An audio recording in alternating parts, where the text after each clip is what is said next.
Bonjour à tous et à toutes. Merci d'être venus aussi nombreux, ça fait vraiment plaisir. On est très heureux de vous accueillir avec toute l'équipe de campagne et puis avec Noé Petit. C'est le dernier meeting avant le premier tour, important, parce qu'on sera au deuxième, bien sûr.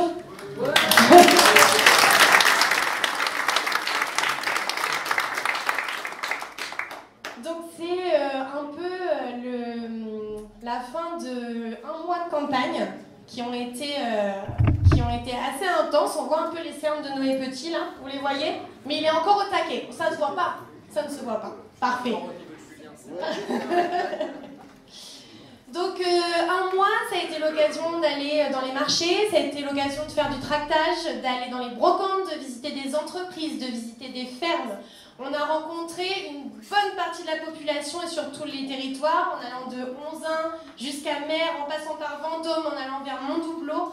On est allé vraiment dans tous les endroits où on pouvait aller et pour rencontrer le maximum de personnes et la population qui compose notre circonscription. Donc c'est un plaisir du coup de vous voir aussi nombreux. Peut-être que vous nous avez croisés pendant cette campagne et vous êtes dit allez ce soir, je viens. Donc on est très contents. Merci beaucoup. Avant de commencer, j'aimerais remercier et rappeler combien les militants qui ont été présents et aussi les personnes qu'on a rencontrées durant la campagne, comme vous tous, ont été importants, notamment dans leur mobilisation, mais aussi sur leur sensibilité. Vous le savez, on est une union. On a réussi, après les présidentielles, à tous se rassembler, avec donc Europe Écologie Les Verts qui est représenté ici par Noé, par notre candidat, le Parti communiste, le Parti socialiste et la France Insoumise, voilà, entre autres. Donc voilà, mais je voulais aussi peut-être souligner, je lis mon petit texte aussi parce qu'il y a beaucoup de choses à dire, c'est pas facile. Et il y a un peu d'émotion, hein, je vous avouerai. Hein. On s'est dit là tout à l'heure, on s'est dit, t'imagines quand dans 10 ans on va voir ces photos, on va se dire, dis donc, ça fait déjà 10 ans. Bref, mais l'important c'est le présent aujourd'hui. Dans 10 ans, quand ce sera sur un cadre photo posé sur notre bureau à l'Assemblée nationale. Exactement.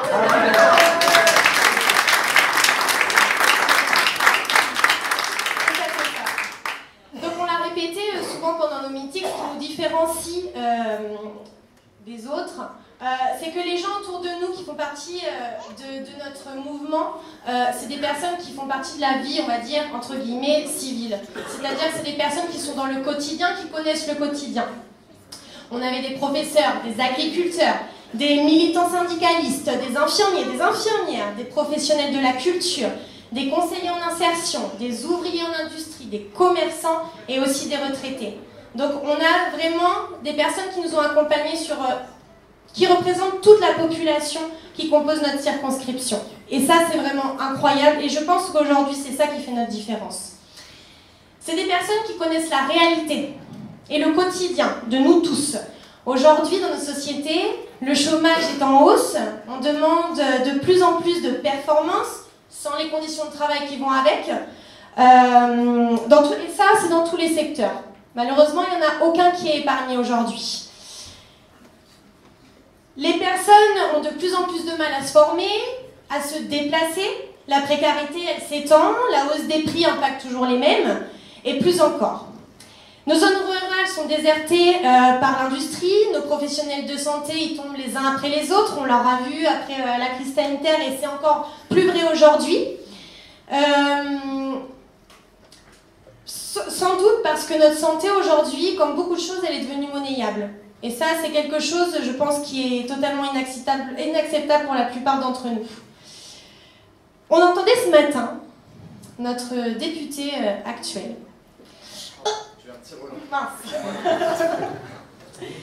Qui nous parlait d'emploi.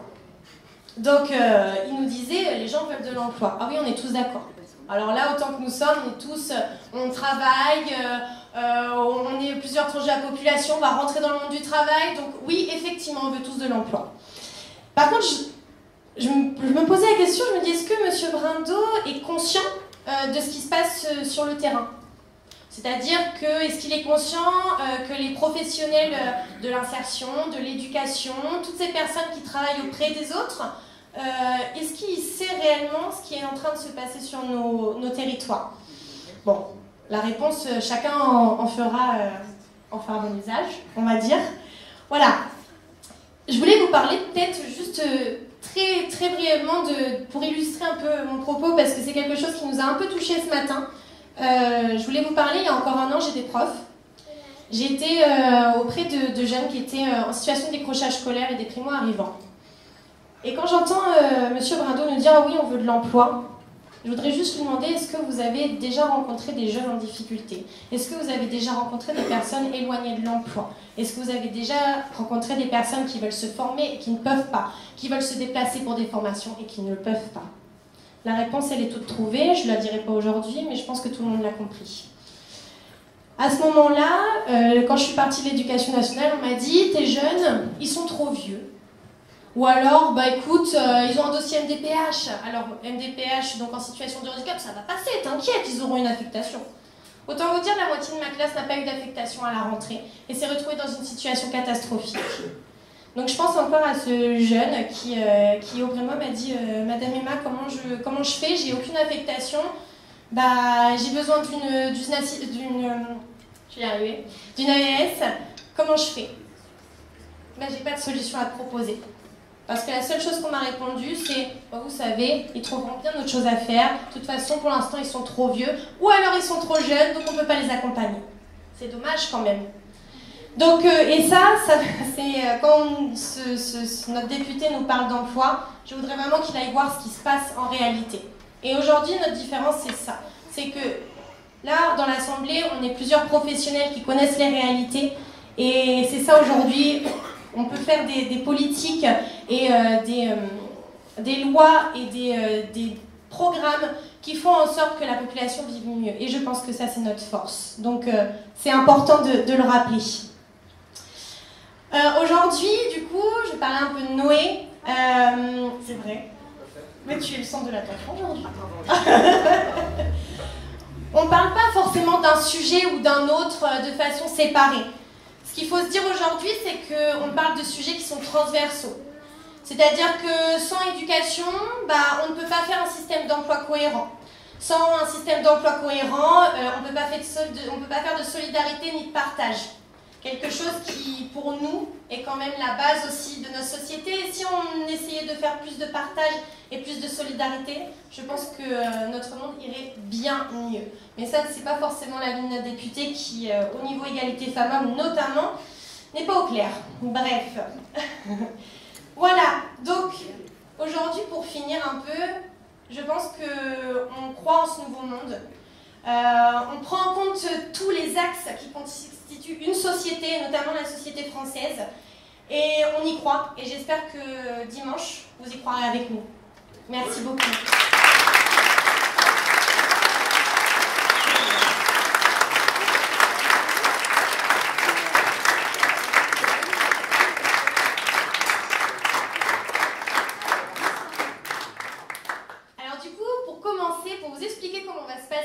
La suite. Ce soir, comme je vous l'ai dit, on est une union, donc on reçoit des représentants de chaque parti qui font partie, oula, il y a beaucoup de mots qui se ressemblent dans tout ça, donc qui font partie de cette union, donc plusieurs vont pouvoir s'exprimer sur le soutien qu'ils apportent à Noé et à notre équipe, et donc du coup pour un avenir qui, on est sûr, sera meilleur. Donc voilà, après on recevra François Thiollet. Donc je vous expliquerai un peu qui il est. Il me regarde là-bas, oui. Voilà, après Noé pourra vous expliquer un peu les grands axes de ce programme qui est le nôtre. Et après on terminera par des questions-réponses. Et non, je dis n'importe quoi, on terminera par un petit coup à boire parce que la convivialité c'est quand même le plus important. Hein, voilà. Alors du coup, pour Europe Écologie Les Verts, je vais appeler Sylvaine, si elle peut venir nous expliquer pourquoi elle soutient Noé.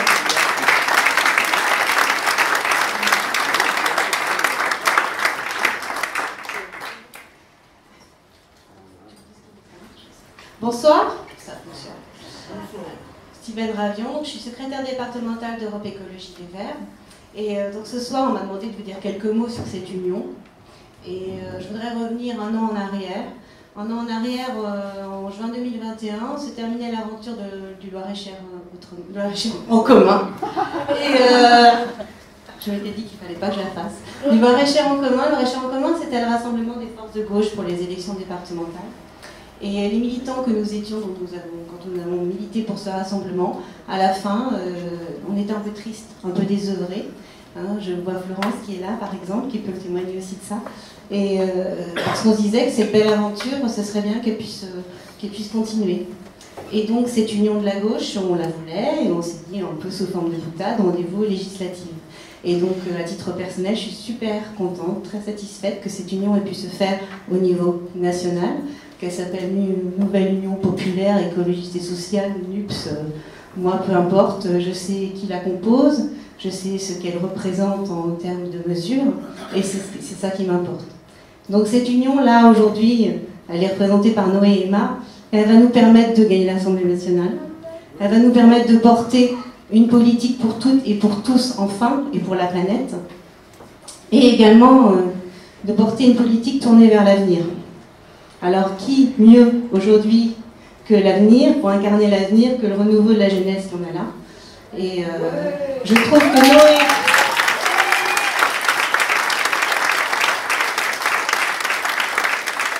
Je dirais que Noé et Emma, pour moi, ils ont déjà un petit peu gagné. Parce que comme Emma disait tout à l'heure, rappelait à tout le monde tout à l'heure, leur campagne, elle est déjà très chouette. Elle est super dynamique. Ils ont réussi à fédérer toute une équipe autour d'eux. Et pour une circonscription aussi large que celle-là, c'était loin d'être gagné. Avec toutes les critiques que vous avez pu en plus essuyer, c'était loin d'être gagné. Et là, pour moi, il y a déjà une belle victoire avec ça. Votre ardeur sur le terrain, la rencontre avec tout le monde, c'était vraiment déjà une très belle aventure. Elle ne va pas se finir là, mais c'est quelque chose à souligner. Alors, en petite parenthèse aussi, les attaques sur ton âge, Noé, en fait, je pense qu'ils sont jaloux, c'est tout. Ils sont jaloux, et puis si certains attendent 40-50 ans pour vouloir s'investir dans des mouvements citoyens, des assos et tout, la vie publique, eh bien leur en face, c'est pas notre problème. Toi, à 18 ans, tu as des choses à dire, et dis-les, c'est très bien, et on est content de les entendre.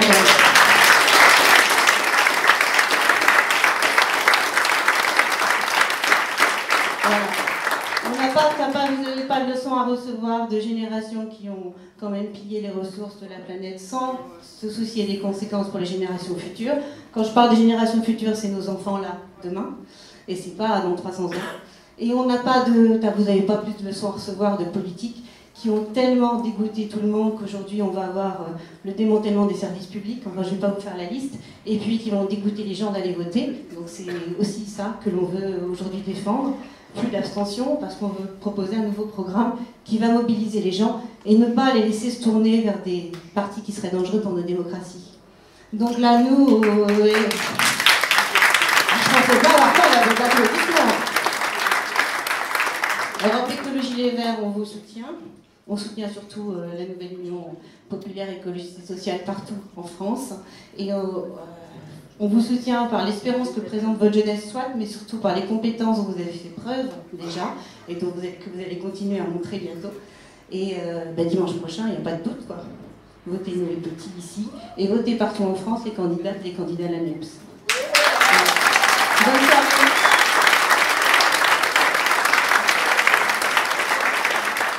Merci beaucoup, Sylvain. Je vais appeler Antoine Huguet pour le Parti Socialiste. Bonsoir à tous. D'abord, quel plaisir de nous compter si nombreux à quelques jours seulement des élections. Franchement, ça me conforte dans l'idée qu'il se passe quelque chose de bon autour de la candidature de Noé Petit dans cette circonscription. Quant à moi, du coup, je suis Antoine Huguet, je suis délégué de cette circonscription pour le Parti Socialiste. Et donc, au nom de tous les militants socialistes de cette circonscription, j'avais vraiment à cœur de redire ici toute notre implication et tout notre attachement à cette union, à cet accord. Union qui, au fond, est d'une grande valeur, non pas seulement parce qu'elle a permis de clarifier notre position à tous, à savoir l'appartenance que nous partageons à cet espace politique qu'est la gauche, mais elle a aussi véhiculé, elle a aussi emmené avec elle un élan populaire absolument extraordinaire. Et donc, ce qui se passe en France aujourd'hui, c'est que la victoire est envisageable. Et par ailleurs, il y a un signe qui ne trompe pas, c'est qu'elle est envisagée très sérieusement par nos principaux adversaires politiques.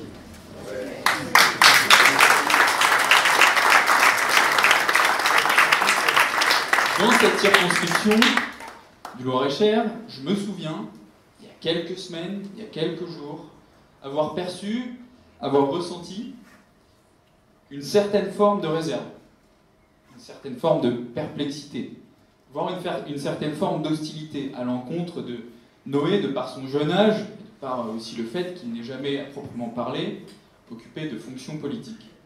Et ben, je crois que durant le temps de cette campagne, Noé a fait plus que rassurer en la matière, et il a fait plus que démontrer qu'il sera un député à la hauteur des enjeux que nous partageons dans la NUP. Donc pour ça, Noé, merci.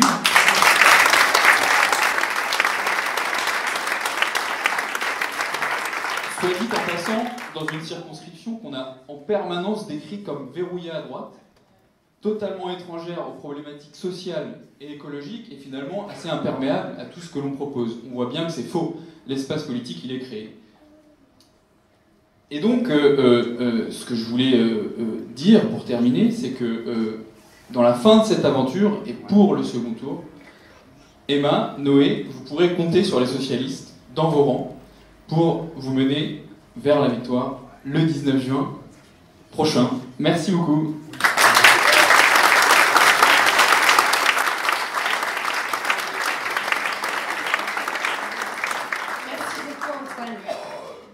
Pour la France Insoumise, je vais appeler Alexandra.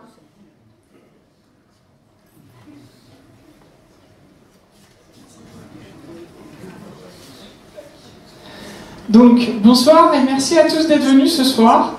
J'imagine qu'il y en a en plus, ils se sont déplacés. On voit que la salle elle est complète, donc ça fait vraiment plaisir de vous voir tous ce soir. On espère vous voir aussi pour le second tour, juste avant. Donc, ils l'ont déjà beaucoup dit avant moi, c'est l'Union, c'est la NUPES, on a tous les partis. Aujourd'hui, je représente la France Insoumise ce soir.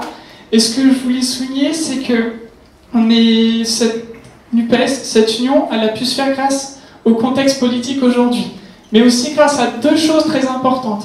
Enfin, très importantes. Deux choses qu'on veut éviter. La crise sociale et la crise écologique. On sait très bien tout ce qui est présent par rapport à ça, et on veut l'éviter. On a déjà des choses qui sont présentes. On a atteint un taux de record de pauvreté depuis 25 ans. À côté de ça, on a les biens nécessaires qui font que d'augmenter. Et à côté de ça, on nous parle de progrès numérique, de la 5G, tout ça, tout ça. Et c'est pas du tout la 5G, le progrès que nous on espère. Le progrès qu'on veut retrouver, nous, c'est le progrès écologique et social. Et c'est la NUPES, et c'est aujourd'hui Noé, avec Emma, qui vont représenter pour l'Assemblée ce programme de 650 mesures dans notre circonscription. Et ce soir, Noé, il a tout le soutien à la fois des militants et de la France Insoumise pour arriver à l'Assemblée avec toute la force qu'on a eue pendant toute la campagne. C'est ce que je tiens à dire, ça fait 1 mois, il y a une belle campagne de toute cette union, il y a eu des beaux événements, il y a eu plein de belles photos, de la bonne humeur, et du coup, c'est un beau message qu'on veut porter jusqu'à l'Assemblée, tous ensemble. Voilà.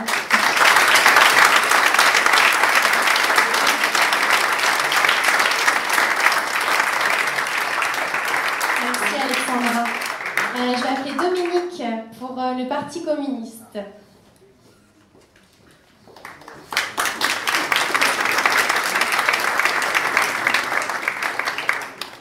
Bonjour, je ne répéterai pas ce que Sylvaine, Antoine et Alexandra ont dit. Je voudrais rapporter quelques précisions, quelques chiffres.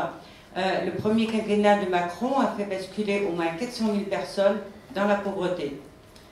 La France aujourd'hui compte plus de 10 millions de personnes en situation de pauvreté ou d'extrême pauvreté.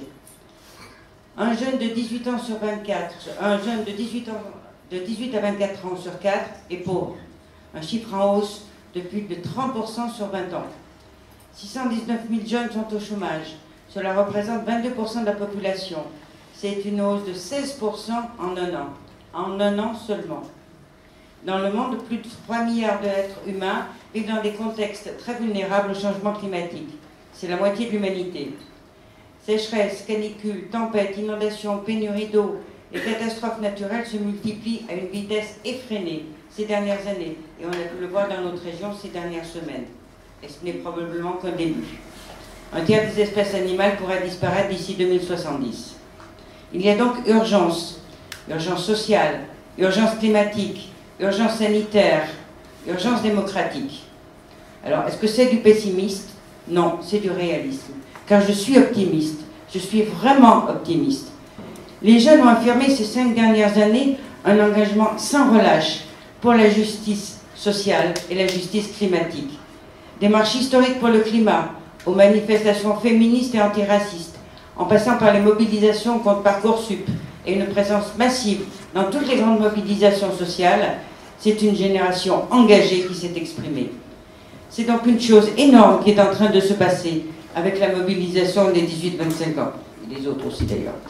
Nous sommes en plein dedans, ici, dans la 3e circonscription du Loir-et-Cher, avec la candidature de Noé et d'Emma. Avec eux, les 12 et 19 juin, un vent d'espoir va se lever sur la France. Un espoir renforcé par une note de l'Observatoire de l'opinion de la Fondation Jean Jaurès. Cette note analyse un sondage sur les intentions de vote des jeunes. 59% des 18-24 ans et 44% des 25-34 ans se prononcent pour le rassemblement des gauches et des écologistes.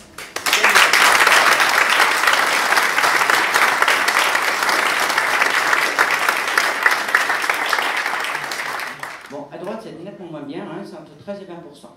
Et c'est pire pour l'extrême droite.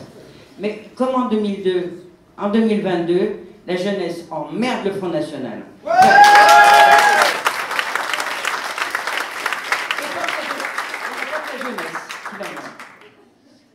Des jeunes qui savent très bien que si Macron a remporté la présidentielle, c'est uniquement parce qu'il y avait une volonté de barrer la route à l'extrême droite. Des jeunes qui ont compris que c'est en agissant ensemble pour les législatives que nous rendons possible la mise en échec de Macron et de son programme de casse sociale.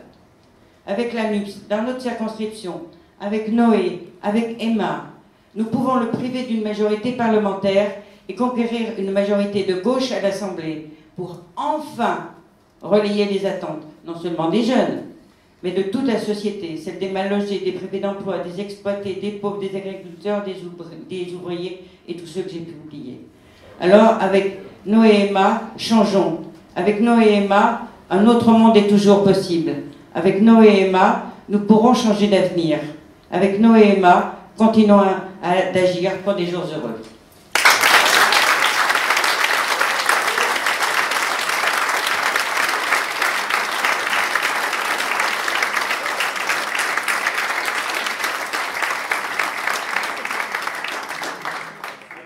Merci Dominique. Je vais appeler Candice, qui va parler pour les jeunes.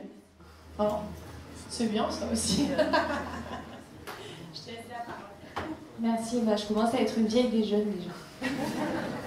Et en parlant des jeunes, est-ce que vous savez quel est le pourcentage de jeunes de moins de 30 ans qui sont députés aujourd'hui? Vous avez une petite idée? Je vois des 0, je vois des 5. Au début du mandat, ils étaient à peu près 2,4%. Et il y en avait pas mal qui avaient 28, 29 ans au début du mandat, donc ils ne sont plus considérés aujourd'hui. Donc aujourd'hui, l'enjeu, et je sais que ça en inquiète certains, c'est d'avoir des jeunes députés. Pas parce qu'on a envie d'avoir une assemblée uniquement constituée de jeunes députés, mais parce que nous, si on veut être représentés, c'est juste totalement nécessaire. Ça, c'est la première partie qui me rassure complètement, en fait.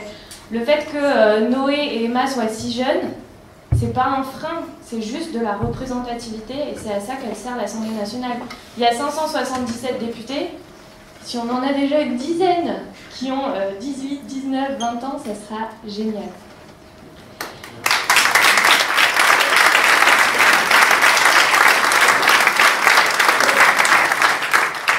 La deuxième chose que je voulais vous dire, c'est que en tant que jeune femme de gauche, qui s'est engagée après le mandat de François Hollande, bien après, je n'ai connu que des défaites. Aujourd'hui, quand on est jeune et qu'on est de gauche, globalement, on est le camp de la loose. On perd à chaque fois et c'est très désespérant. Et c'est aussi pour ça que pas mal de copains, copines n'ont pas du tout envie de s'engager en politique et ne comprennent pas notre engagement parce qu'ils se disent à quoi bon? De toute façon, c'est un camp de gens qui vont se disputer, c'est une histoire d'ego, la politique ça n'a plus de sens. Et là, ce qu'on est en train de construire, ce qui se passe là ce soir dans cette salle où on est plein de militants qui ont envie de faire tous ensemble, qui se rendent compte qu'on est tous hyper concernés en fait par les injustices sociales, qu'on est tous très concernés par la crise climatique. On est beaucoup plus nombreux que si on avait fait des meetings chacun de notre côté, donc il y a vraiment quelque chose d'enthousiasmant qui est très beau et qu'il faudra perdurer.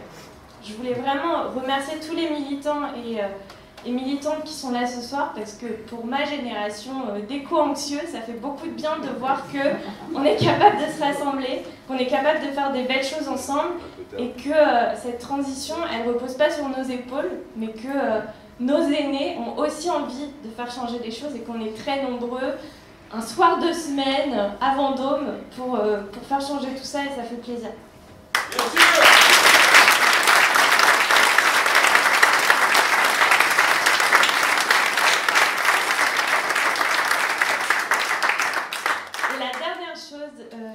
Que je voulais vous dire, c'est que peu importe ce qui va se passer à la fin de cette élection, peu importe le score qu'on va faire, il y a quelque chose qui s'est créé là.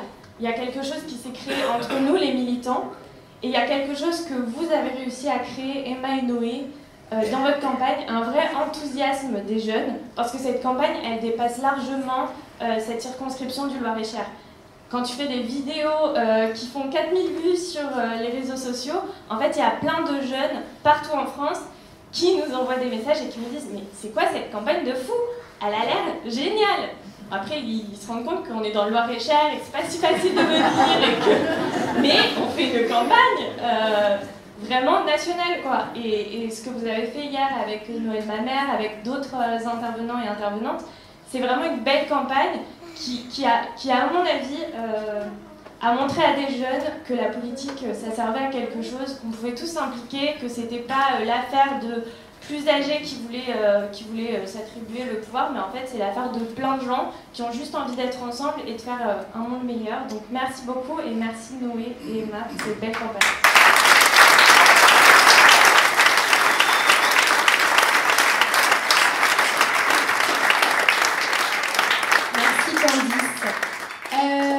Maintenant, on a deux petits messages de deux personnes. Le premier message vient de Claude Gruffat.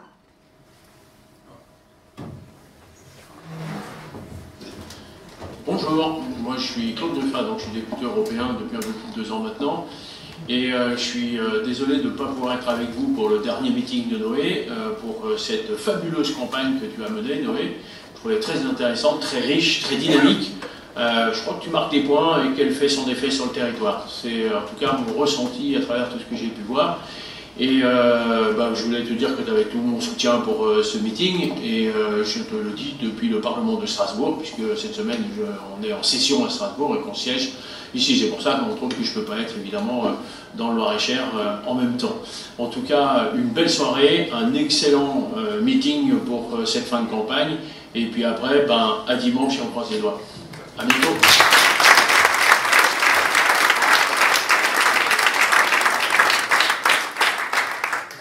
Merci à Claude Gruffat. Le deuxième petit message vient de Marc Ricourt, maire de Blois. Bonjour.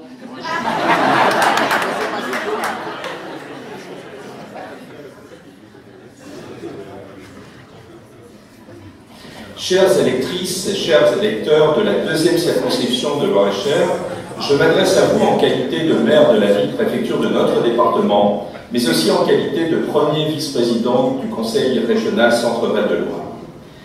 Je viens ici apporter mon total soutien à nos candidats de la nouvelle Union populaire, écologique et sociale, Noé Petit et Emma Gillier. Leur apporter mon soutien dans un contexte particulier, après la réélection d'Emmanuel Macron, mais une réélection que nous savons dans un contexte tellement particulier que l'espérance des Français est ailleurs. L'espérance d'une majorité de Français, notamment du peuple de gauche, à travers cette nouvelle unité des formations de la gauche, nous donne une espérance face aux enjeux et aux défis majeurs auxquels nous sommes confrontés dans notre pays. Les enjeux évidemment climatiques et environnementaux, les enjeux économiques et sociaux, les enjeux démocratiques. Il y a urgence dans tous ces domaines. Il y a évidemment à mettre en priorité toutes les actions dans une circonscription comme la vôtre qui concernent l'agriculture, sa conversion, son orientation pour demain, pour préserver l'environnement et pour améliorer la qualité alimentaire. Il faut accompagner nos agriculteurs.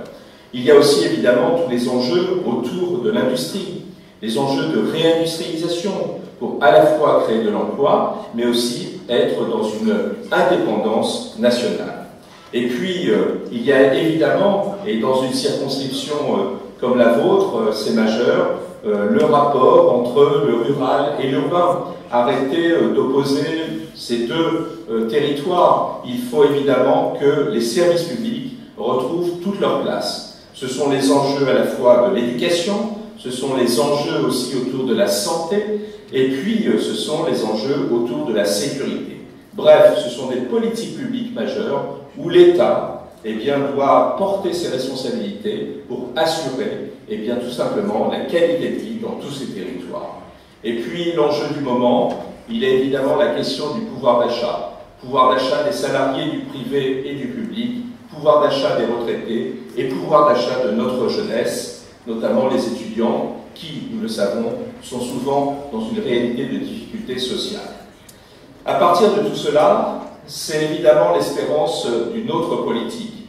C'est l'espérance de pouvoir avoir le choix entre la poursuite des politiques de droite libérale portées par Emmanuel Macron, soutenues par la droite, ou alors espérer d'autres politiques publiques qui répondent véritablement à ces enjeux que j'ai évoqués, au service d'une majorité de nos concitoyens, au service de la France et pour une Europe qui évolue différemment, conformément à nos souhaits. En tout cas, l'enjeu est majeur, et à travers les candidatures de Noé et Emma, c'est aussi faire le pari de l'intelligence, le pari du vrai renouvellement et le pari de la jeunesse, car c'est à la jeunesse que l'avenir appartient.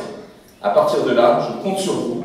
Il faut se mobiliser. L'abstention, nous savons à qui elle profitera. Donc, mobilisons-nous. Il reste 2 jours de campagne et nous pouvons créer la surprise dans cette circonscription comme dans beaucoup d'autres en France.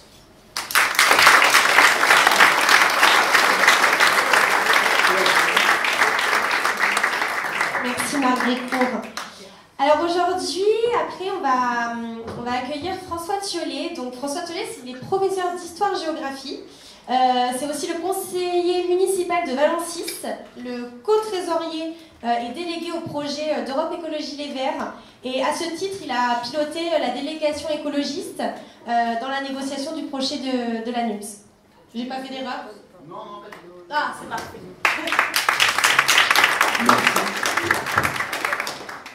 Alors je suis impressionné par le monde qu'il y a. Alors les gens qui sont derrière, il y a des places devant, si vous voulez, pour pas rester debout toute la soirée, parce que on m'a demandé de parler une dizaine de minutes, donc ça peut être un peu long. Donc il ne faudrait pas que ça vous ennuie trop vite, quoi. Ou en tout cas, vous soyez assis si jamais ça vous ennuie. Alors, je vais vous raconter 2 trucs, parce que le premier, c'est, en tant que chargé du projet Europe Écologie Les Verts, c'est comment on a construit le projet de la NUPES, ou la NUP, ou la NUPS, comme vous voulez, et comment, enfin moi, ce qui m'interroge toujours, comment on a réussi à faire en quelques semaines ce qu'on n'a pas réussi à en faire en plusieurs années sur l'Union de la gauche. Et le deuxième point, c'est, comme mon sujet particulier, c'est plutôt l'éducation, c'est dans ce projet-là, en quoi le projet d'éducation, il change par rapport à ce qu'on a jusqu'à aujourd'hui. Et le message principal que je vais sans doute répéter au cours de mon intervention, c'est que jusqu'à présent, on était plutôt dans une idée un peu défensive.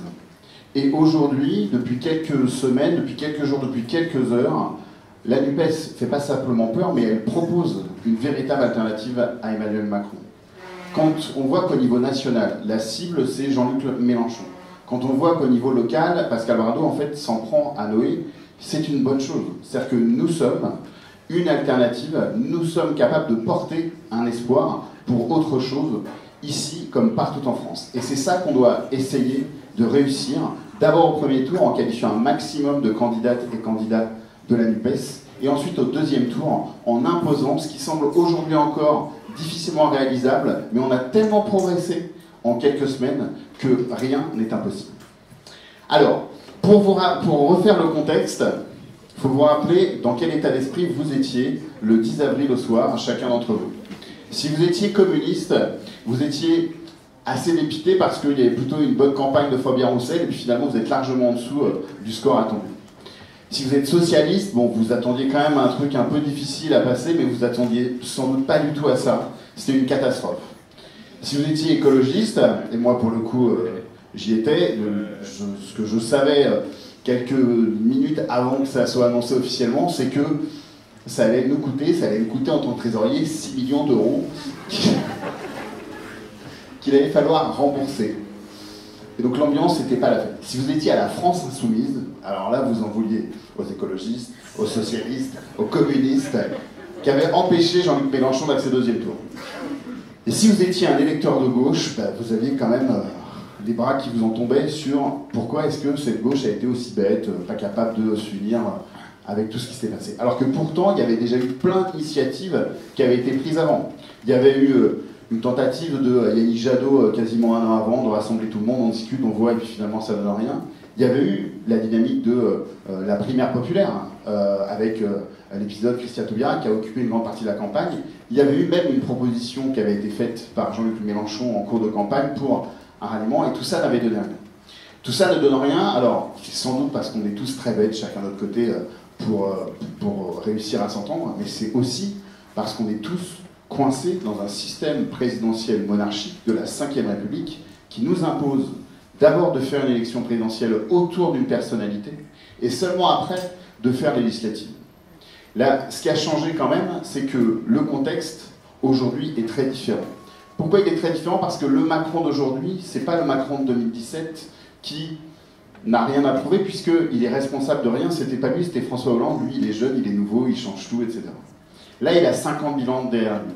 5 ans de bilan de violence sociale et libérale.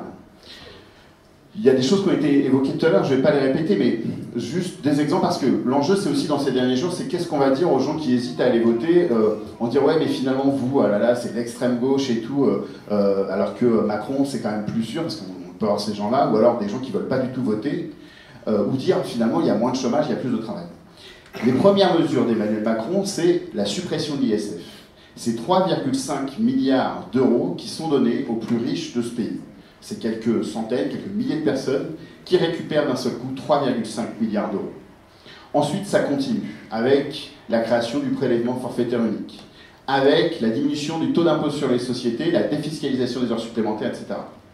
Et ça s'est poursuivi par des mesures antisociales. La réduction des appels, et souvenez-vous, à l'époque, l'argumentation, c'était dire, mais 5 euros, c'est rien. 5 euros, c'est beaucoup pour des gens qui touchent des appels et des aides sociales. 5 euros, ça ne sert pas. Évidemment, quand on est à l'autre bout de l'échelle, quand on est au gouvernement Emmanuel Macron, on ne se rend pas compte. C'est la réduction de 20% en moyenne des allocations de chômage pour 1,15 million de chômeurs avec la réforme du chômage. C'est aussi la réforme des retraites qui aujourd'hui n'est toujours pas aboutie, mais qui est toujours dans le projet d'Emmanuel Macron, avec la culpabilité qu'on fait poser sur tout le monde, c'est on ne va pas pouvoir vous financer si vous ne continuez pas à travailler plus. Mais travailler plus jusqu'à 65 ans, en réalité, c'est pour beaucoup travailler au-delà de 65 ans. 65 ans, c'est le seuil minimum. Et toujours cette idée qu'il faut qu'il y ait un effort collectif qui soit fait. À côté de ça, 3,5 millions pour les plus riches. Milliards. Merci, corrigez-moi si je me trompe. Je suis trésorier, mais vraiment, j'ai toujours du mal avec les chiffres. C'est pour ça que j'ai vraiment besoin de notes, parce que je pense que même après 3 ans, j'y arrive. Alors, le mandat d'Emmanuel Macron, c'est 400 000 personnes dans la pauvreté en plus. Aujourd'hui, on a 10 millions de personnes en situation de pauvreté. Et l'estimation qui a été faite du coût des réformes d'Emmanuel Macron sur les plus pauvres, c'est 3,7 milliards d'euros. Emmanuel Macron, c'est le shérif de Nottingham. Il prend aux pauvres et il donne aux riches. Et en plus, il prend plus aux pauvres que ce qu'il donne aux riches. Donc voilà, première chose, violence sociale et libérale. Deuxième enjeu, qui dépasse aussi c'est la question de l'urgence climatique.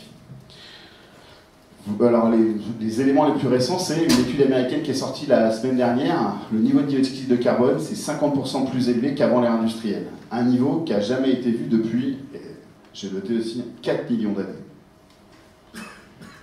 L'année 2022 a vu sur les 9 limites planétaires, alors les limites planétaires, c'est les limites que, si on les franchit, c'est pas tout de suite l'apocalypse, mais c'est des niveaux dans lesquels on ne sait pas ce qui va se passer. On sait qu'il va y avoir des réactions en chaîne, mais on ne sait pas exactement ce qui va se passer. Il y en a 9, il y en a 2 qui ont été dépassés cette année, et il en reste simplement 3. C'est des choses qui doivent nous faire réfléchir. En France, on va avoir une sécheresse historique. Le mois de mai 2022 a battu le record du mois de mai le plus chaud jamais observé en France, et ce record datait de 2012. En Amérique du Nord, des saumons meurent parce que les rivières sont trop chaudes. On a vu, je ne sais pas si vous avez vu, une photo impressionnante de girafes, c'est au Kenya, qui meurent de soif, des choses qui n'avaient jamais été vues. Alors, c'est aussi ça qui permet d'avoir cet accord de la NUPES. Ce n'est pas simplement un accord entre partis, évidemment il faut un accord entre partis, mais c'est que l'enjeu général de la crise climatique, l'enjeu immédiat de la crise sociale, fait qu'on doit être responsables tous ensemble. Et ça s'est fait d'une façon extrêmement rapide. On a commencé à travailler en format NUPES pour la question du projet à partir du 6 mai, au moment où le Parti Socialiste a validé l'accord de la NUPES. Il y a eu d'abord un accord LFI, Europe Écologie Les Verts, puis un accord LFI, Parti Communiste, et enfin un accord entre LFI et le Parti Socialiste. Et on a présenté le programme partagé le 19 mai. Donc, l'union, en fait, c'est inédit depuis 25 ans, mais en 1997, la gauche se présente unie avec un accord électoral qui est sur une cinquantaine de mesures. Là, on est à plusieurs centaines, on est à 650 mesures. Ça, c'est inédit depuis 50 ans et le programme commun de la gauche. La base signée entre l'accord et chacun des partenaires, c'est de travailler ensuite sur l'avenir en commun, plus les accords des uns et des autres. La difficulté, c'est qu'on n'a que quelques jours pour le faire. Et en quelques jours, il faut aussi, enfin quelques jours, c'est quasiment 2 semaines, et ça a été vraiment, je vous le promets, du travail intensif, parce que d'abord, il faut apprendre des cultures qui sont des cultures différentes. Alors, des cultures différentes, comment dire, plutôt en étant bienveillant avec tout le monde, c'est que on n'a pas les mêmes pratiques politiques. Par exemple, une qualité mais aussi un défaut des écologistes, c'est une espèce de démocratie interne très forte qui fait qu'on est obligé de faire des allers-retours. On avait aussi le PC qui faisait énormément d'allers-retours entre son bureau national et l'équipe de négociation. Après, il y a aussi des qualités qui sont utiles pour tout le monde. La France Insoumise et le PC, je trouve qu'ils ont vraiment un sens de la formule. Une présentation, un projet, ça doit être court, clair et compréhensible par beaucoup de monde, parce que des fois, moi, j'ai eu du mal à convaincre les camarades écologistes quand on a écrit le projet pour Yannick Jadot. Les représentants du Parti Socialiste ont un sens, vraiment un sens de la formule de synthèse. C'est-à-dire que quand on n'arrive pas à trouver un compromis, comment est-ce qu'on trouve la phrase qui permette d'accorder tout le monde? Et les clivages n'ont pas forcément été ceux qu'on attendait. C'est-à-dire qu'il y avait des fois des clivages qui étaient entre 2 et 2 autres, ou entre 1 et tous les autres. Mais ce qu'on savait aussi dès le départ, c'est qu'on ne serait pas d'accord sur tout et qu'on ne réussirait pas à se convaincre en quelques jours. Je me souviens avoir eu avec la déléguée du Parti communiste une discussion sur l'élevage en cage, puisque nous on défendait la fin de l'élevage en cage, et la discussion c'était pour elle sur, ça me paraît logique qu'on aille vers la fin de l'élevage en cage, mais si on le met maintenant, ça va démobiliser plein de paysans et il faut aussi être capable de les accompagner. Je dis ben justement, nous on dit on met la fin de l'élevage en cage et on va accompagner les paysans. Et on se rend compte aussi que les cultures politiques elles sont différentes. C'est-à-dire que elle, sa priorité c'est plutôt comment le paysan travailleur on l'accompagne et on lui impose pas des normes supplémentaires qui fait que c'est trop difficile pour lui. Et en réalité en tant qu'écolo je le comprends aussi. Et moi ma logique, enfin ma logique d'écolo, enfin ce que je porte en tant qu'écologiste, c'est plutôt de dire qu'il y a des transformations qu'on doit faire et qu'on doit faire de façon importante. Pour finir sur l'agriculture, on s'est mis d'accord sur d'abord un accompagnement fort des paysans pour aller vers une agriculture agroécologique qui soit tournée vers le mieux. on s'est aussi mis d'accord sur le fait qu'il y ait des choses sur lesquelles on marquerait les divergences, puisque dans l'accord avec Europe Écologie Les Verts, il y avait la sortie nucléaire. Dans l'accord avec le Parti communiste, il y avait le fait que le Parti communiste défendait encore le nucléaire. Donc on savait qu'il y aurait des divergences. Il y avait toute la question européenne, qui a été une question assez compliquée, qu'il fallait discuter, et on a eu un groupe de travail spécifique sur l'Union européenne pour nous mettre d'accord sur comment est-ce qu'on racontait les choses. Mais sur l'Union européenne, on s'est aussi rendu compte très vite que si on n'est pas forcément d'accord sur la méthode, sur le calendrier, on est tous d'accord sur le fait de vouloir une Europe sociale, le fait de voir une Europe environnementale, le fait de voir une Europe démocratique. Et ce qui nous rassemble finalement, c'est bien plus fort que ce qui nous divise. Sur les 650 mesures, il y a 30 points qu'on a marqués, et ça c'est une formule qui vient de la France Insoumise et que je trouve très bonne, c'est qui seront remis à la sagesse de l'Assemblée nationale.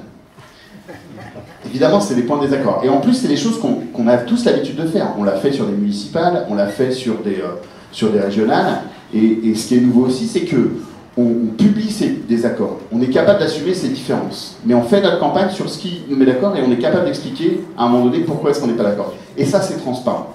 À la différence des fonctionnements habituels, notamment au niveau national, de dire on a un projet, une personne, et c'est tout. Alors qu'en réalité, même au sein de la République En Marche, il y a des différences sur des points de vue. Mais tout ça, c'est tu. Ce projet et cet accord, d'abord, ça a suscité un peu la surprise, le mépris, la défiance, et puis les attaques. Et finalement, on est parti de la critique assez facile des médias, mais aussi de la droite, de vous allez faire une alliance défensive pour limiter la casse, et je dois avouer aussi que c'est comme ça que pensait une partie des cadres des différents partis. C'est-à-dire que l'enjeu, c'était d'abord de limiter la casse, parce qu'on allait vers quelque chose de difficile, puisqu'on savait ce qui s'était déjà passé en 2017. Et en réalité, avec le coup, je ne sais pas si c'est génie, mais très intelligent en tout cas, de Jean-Luc Mélenchon de dire « élisez-moi Premier ministre », même si ça choque certains démocrates, parce qu'on ne peut pas dire la Première ministre, mais il fait un coup médiatique et il oblige un peu tout le monde à dire « regardez, on reprend la main, je reprends la main, et je vais la reprendre de façon collective », et il faut aussi très attention dans ces expressions depuis pour faire en sorte que cette alliance, elle existe, et en quelques semaines, les discours ont changé. Le regard porté sur cette union a changé. Alors évidemment, on a toujours les critiques de la droite qui sont les mêmes que dans les années 80, ou je sais pour les plus anciens d'entre nous, 80, c'était les chars russes qui allaient arriver à la Tour Eiffel. Il y a une image de Plantu, parce que moi je l'utilisais avec mes élèves en 3e pour montrer un peu le contexte de l'époque. Et là, ils essayent de rejouer un petit peu la même chose. Mais ça ne va pas du tout se passer comme ça. Ça ne va pas se passer comme ça parce que, premièrement, le Rassemblement national, qui est très fort dans certains endroits, il va être beaucoup plus faible, et en plus, il est fragilisé par Reconquête. Mais il y a quand même des endroits où il reste très fort. Donc là où dans plein d'endroits, notamment la République En Marche, c'était qualifié, avait eu des élus, parce qu'ils se retrouvent en duel contre le Rassemblement national, c'était le cas de Marc Fesneau sur Blois, ce sera différent. Parce qu'en face d'eux, ils auront, la plupart du temps, des candidats de la NUPES, parce que la gauche s'est alliée et est capable, du coup, de passer le seuil, évidemment des 12,5% d'inscrits, mais d'arriver premier ou deuxième sur des élections où il n'y a pas beaucoup de mobilisation après la présidentielle. Donc, on est capable aujourd'hui de porter un projet qui n'est pas juste un projet d'union à la gauche, c'est vraiment un projet alternatif, désirable pour l'avenir et pour l'urgence sociale et climatique. Alors, je vais développer maintenant. Il faut que j'aille un peu plus vite, vous me dites si... Pardon. Alors, deuxième point, c'est l'école. Changer la société, c'est aussi changer l'école. Alors, pour ça, je me base sur, vous pouvez regarder, puisque je vais quasiment utiliser la même chose, sur une tribune qu'on a écrite à quelques-uns il y a une semaine et qui est parue dans Le Monde. C'est-à-dire que juste après que le projet soit terminé, j'ai contacté et j'ai proposé aux différents responsables éducation des partis de travailler ensemble sur un texte. Parce que là aussi, sur l'éducation, comme sur tous les autres sujets, on sait qu'on a des approches qui sont un petit peu différentes les uns et les autres, et qu'il faut être capable de trouver les mots pour parler ensemble. Et la question qui est posée sur l'école aujourd'hui, c'est par rapport à ce qu'ont fait Jean-Michel Blanquer et Emmanuel Macron, c'est est-ce qu'on veut une école de la compétition ou une école de la coopération? Est-ce qu'on veut une école qui prépare nos enfants à être les uns contre les autres et à se battre les uns contre les autres de façon très individuelle, ou est-ce qu'à l'inverse, on veut préparer les citoyens de demain qui soient des citoyens qui soient prêts à faire face à l'urgence climatique et sociale? Dans notre pays, l'origine sociale est plus déterminante qu'ailleurs dans la réussite scolaire. Et dès le début de la scolarité, les inégalités existent. Le discours souvent qui est porté, et on l'a vu encore même avec le nouveau ministre, qui d'un côté pouvait espérer un peu des choses nouvelles, l'idée de méritocratie républicaine, l'idée d'égalité des chances. Si vous allez écouter, il y a un podcast, c'était une émission qui avait lieu cet été sur France Inter, de la journaliste qui s'appelle Emma Adem, qui a écrit un livre sur les filles de Romorantin, parce qu'elle est originaire de Romorantin, et elle a écrit un bouquin pour dire comment ça se fait que moi je suis devenue journaliste et que mes copines, elles bossent à l'usine à Romorantin. Et elle a fait une super émission tout l'été qui s'appelle Parcours de combattants, qui prend des exemples de gens qui s'en sont sortis à l'école, qui sont issus de milieux extrêmement pauvres. Et dans ces exemples, j'ai oublié le nom de la personne qui m'a le plus marqué, elle disait, mais en fait, je suis une exception. J'ai eu tellement d'embûches sur mon parcours qu'en fait, l'égalité des chances, c'est une vaste fumisterie. Moi, je m'en suis sorti, mais par hasard, je suis une exception. Mes frangins, mes cousins, ils n'en sont pas sortis. Puisque l'égalité des chances, c'est surtout l'égalité des chances pour ceux qui ont les moyens de réussir. Et ce que nous, on veut, c'est pas l'égalité des chances, c'est l'égalité des droits. Quel que soit l'enfant, là où il naît, c'est qu'on lui donne une école qui lui donne le plus de moyens possibles pour réussir. Ça veut dire que ces moyens doivent aller en priorité vers une école qui permette de s'épanouir. Et une école qui permet de s'épanouir, c'est une école où la cantine, comme tout le reste des équipements, elle est gratuite, pour qu'elle puisse être accessible à tous. Une école dans laquelle on est sûr qu'on va trouver du papier toilette dans les toilettes. C'est extrêmement trivial, mais c'est extrêmement important pour les jeunes garçons et les jeunes filles, notamment dans le secondaire.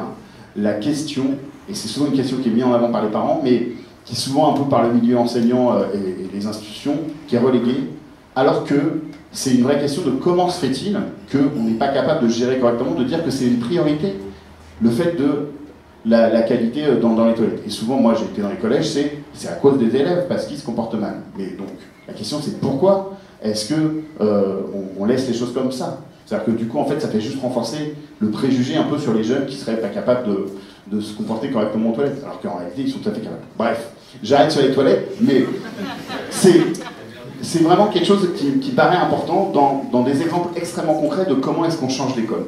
Et l'école, ça va permettre à chacun aussi de se sentir bien. C'est-à-dire que quand il arrive dans l'école, il doit être accueilli. Et accueilli, c'est pas simplement par des enseignants. Alors c'est plus d'enseignants qui soient mieux payés, parce qu'évidemment, la première chose qu'il faut faire, c'est, avant de penser l'école de demain, c'est penser PAN, SER, l'école d'aujourd'hui. Donc recruter des enseignants, mais aussi tous les métiers qui sont autour. Et reconnaître les métiers qui sont autour. C'est donner aux AESH, celles qui accompagnent les enfants handicapés, un vrai statut de fonctionnaire de l'éducation nationale. Ce n'est pas des métiers complémentaires. De reconnaître aux AED, aux assistants d'éducation, qui sont aussi un rôle très important dans un climat, dans une école, dans un collège, que ce sont des vrais métiers et qui doivent être reconnus et valorisés comme tels.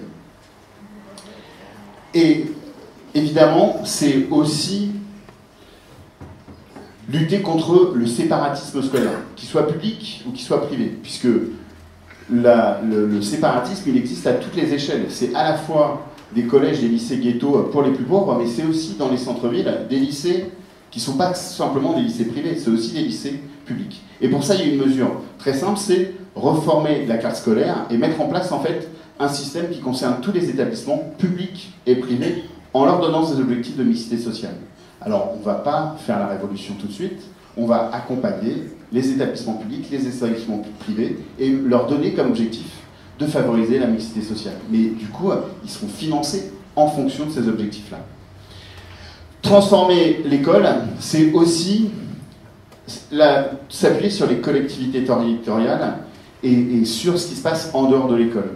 Il y a les questions d'études, les questions d'accueil périscolaire. Comment dans plein d'endroits, il y a des vrais projets éducatifs qui sont mis en place dans des quartiers, dans des REP, mais aussi dans d'autres villes, et qui sont portés pas simplement par l'institution, mais aussi par les deux. Je vais vous donner un exemple qui, nous, chez les écologistes, est assez important, c'est l'exemple de Léonore Monconduit à Poitiers. Une des premières mesures qu'ont pris la mairie de Poitiers quand ils sont arrivés, c'est ce qu'ils ont appelé les vacances pour tous. C'est-à-dire de permettre à tous les jeunes, tous les enfants, de pouvoir partir en vacances. Et ça, ils le faisaient en appui aussi, en complément de la scolarité. Une chose qui me tient à cœur, et je vais finir là-dessus pour abréger, c'est la question des savoirs pratiques, ou des enseignements pratiques. On ne peut pas, dans une école où on doit former les citoyens de demain, faire abstraction de plein de savoirs qui sont aussi indispensables, comme faire la cuisine, comme jardiner, comme bricoler. C'est des choses qui existaient dans l'école il y a bien longtemps, qui aujourd'hui ont disparu. Moi, mon expérience de prof principal de 3e, ce que j'ai fait pendant plusieurs années, c'est des élèves qui doivent choisir d'aller vers du pro ou de l'apprentissage, mais qui finalement, dans leur scolarité, n'ont eu aucune connaissance de ça. Soit ils ont une famille extérieure, soit des fois ils ont fait un peu des stages, mais sinon non, puisque même la technologie, qui était l'enseignement pour le coup pratique par excellence, s'est transformée surtout en informatique, en codage. Et les seuls enseignements pratiques qui restent, finalement, c'est le PS, la musique. Mais même la musique, on a abandonné la flûte, et il n'y a plus du tout d'enseignement qui soit basé sur des ateliers. Et donc la proposition, c'est de dire que pour tous les élèves, et pas simplement ceux qui sont destinés à une voie professionnelle, on permet d'avoir accès à un enseignement pratique qui se fait avec des partenariats extérieurs, qui se fait avec des profs qui viennent des lycées professionnels, et qui se fait aussi avec les personnels de l'établissement. Moi, des souvenirs que j'ai très bons de projet, c'est de faire la cuisine avec le cuistot. On avait fait du pain avec des élèves, on avait fait des gâteaux avec des élèves, et je ne connais pas d'élèves que ça n'intéressait pas. Voilà. Et tout ça pour vous essayer de vous donner un peu envie sur l'école de la NUPES, qu'est-ce que ce sera marqué sur les frontons, l'école de la... Voilà. Donc, et l'idée, c'est de redonner confiance à tous ceux qui vivent et qui font l'école, aux parents, aux enfants, aux enseignants. Et pour ça, on a besoin de porter à l'Assemblée des gens qui renouvellent et qui portent ce projet. Un dernier chiffre que là j'ai retenu, c'est Paula Forteza, ancienne députée, qui a fait une étude sur les questions de renouvellement et de société civile dans les candidats. Il y en a 9% dans La République En Marche. Il y en a 50% dans l'accord de la NUPES. Et parmi eux, du coup, il y a Emma et Noé. Et le dernier truc que je veux dire à Noé, que j'ai dit, mais je lui ai déjà dit plusieurs fois, mais je le redis, c'est de la même façon que quand les femmes sont mises à faire de la politique, elles n'avaient pas à justifier qu'elles devaient faire de la politique. Quand des gens des quartiers d'issus de la diversité sont mis à faire de la politique, ils n'ont pas à justifier ça. Et quand des jeunes se mettent à faire de la politique, ils n'ont pas à justifier de faire de la politique. Ils font de la politique, c'est tout, parce que tout un chacun, jeune, vieux, grand, petit, peut faire de la politique. Et c'est une chose très bonne pour tout le monde. Voilà, je vous souhaite...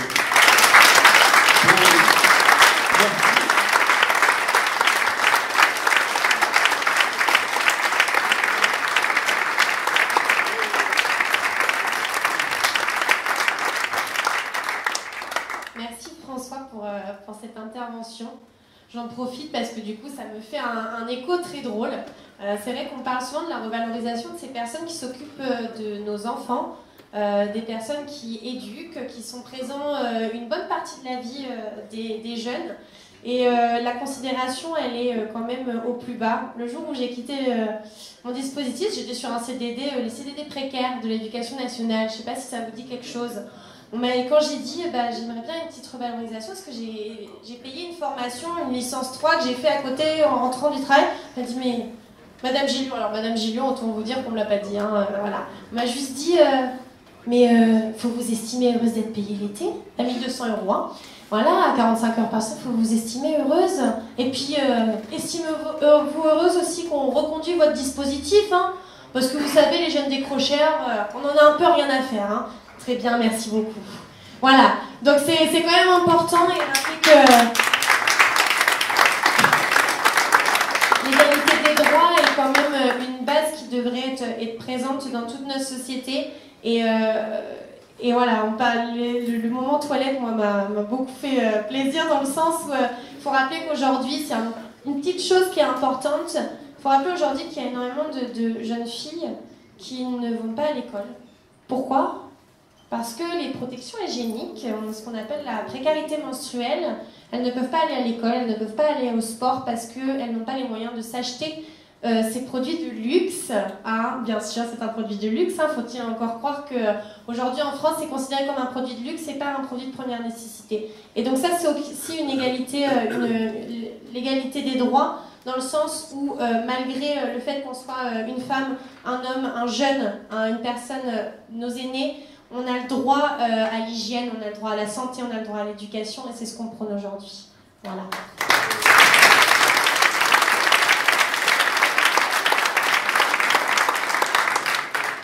Du coup, on va pouvoir laisser la place à Noé qui va vous expliquer les grands axes du programme.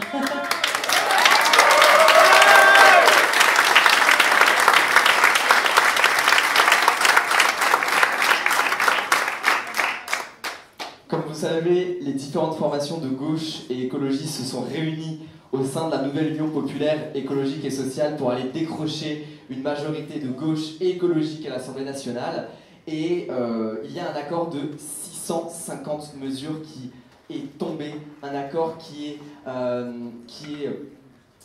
est pragmatique d'un point de vue de la réalité de la société et d'un point de vue des réalités écologiques, et qui est également efficace pour y répondre, et puis qui est développé en 8 points. 8 principaux points avec des éléments importants que je veux aujourd'hui vous présenter. La première partie du programme porte sur le progrès social, l'emploi et les retraites. L'objectif est de faire naître une société du temps choisi, avec le rétablissement de la durée effective hebdomadaire du travail à 35 heures par la majoration des heures supplémentaires et le passage aux 32 heures dans les métiers pénibles ou de nuit. Nous voulons également lancer les grands chantiers de la transition écologique créateur d'emplois, c'est-à-dire la mise en place d'un plan de rénovation des voies ferrées et une réouverture des lignes et des gares qui ont été fermées pendant les 30 dernières années. Une rénovation de 700 000 logements par an pour lutter contre le gaspillage et la précarité énergétique et construire 200 000 logements par an pendant 5 ans pour répondre aux normes écologiques et puis pour loger le plus de Françaises et de Français possible. Pour finir avec la souffrance au travail, nous reconnaîtrons le burn-out comme une maladie professionnelle et nous rétablirons une assurance chômage protectrice en refusant les réformes d'Emmanuel Macron.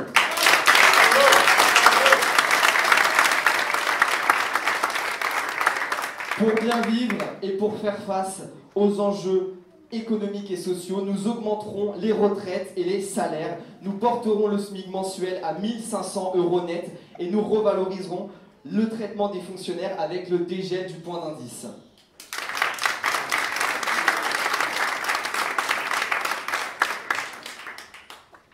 Pour éradiquer la pauvreté, nous en finirons avec le RSA et encore plus s'il se mérite le RSA, et nous instaurerons une garantie dignité qui ne laisse aucun individu sous le seuil de pauvreté, c'est-à-dire 1 063 € pour un individu pour un mois. Nous bloquerons immédiatement le prix des produits de première nécessité dans l'alimentaire, dans l'alimentation et dans l'énergie. Et nous encadrerons durablement les produits alimentaires de première nécessité.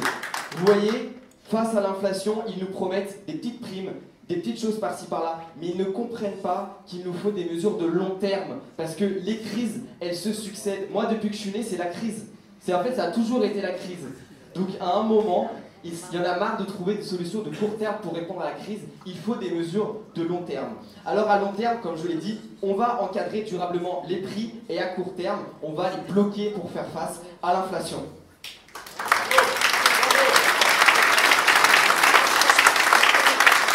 Également, pour éradiquer la pauvreté, enfin, et encore aujourd'hui, avec Sofiane, quand nous étions en Ile-de-France, on l'a revu, parce que c'est vrai que notre campagne, on a tendance à l'oublier, parce qu'il y a une précarité, il y a une pauvreté, mais il y a quelque chose qu'on voit un petit peu moins, à la limite tant mieux, mais quelque chose qui m'a encore profondément bouleversé aujourd'hui dans les rues de Paris, c'est de voir encore des sans-abri en 2022 en France. Alors nous atteindrons l'objectif de 0 sans-abri en doublement les places d'accueil pendant le mandat.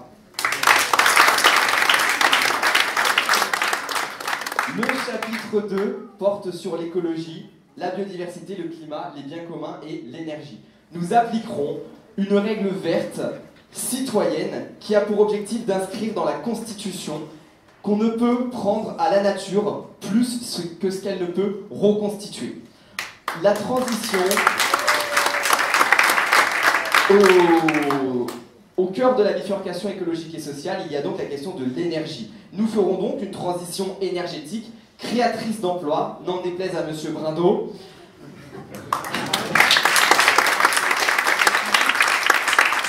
Et pour en finir avec les privatisations, nous créerons un pôle public de l'énergie pour planifier le passage aux énergies renouvelables en favorisant partout sur les territoires les sources d'énergie les plus adaptées aux conditions géographiques et climatiques de ces territoires. Et dans l'immédiat, dès le 20 juin, il faudra stopper toute subvention aux énergies fossiles. C'est-à-dire que Total ne pourra plus aller forer l'Amazonie avec notre argent.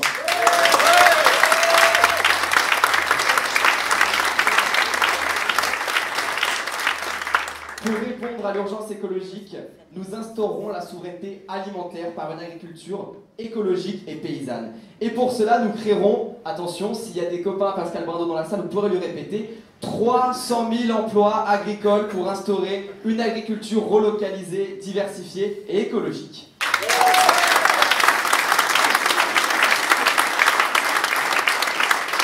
Nous voulons répartir plus justement les aides et orienter et planifier cette transition avec les agriculteurs et les agricultrices pour aller vers un objectif de 30% des surfaces agricoles utiles en bio d'ici la fin de la décennie. Je vais répéter à tous les médias qui m'ont interrogé, l'agriculture biologique, c'est bon pour le climat, c'est bon pour la biodiversité, c'est bon pour l'emploi et c'est bon pour la santé. Mais il est vrai, c'est pas bon pour le porte-monnaie. Ça coûte cher, le bio. Aussi. Ça coûte cher.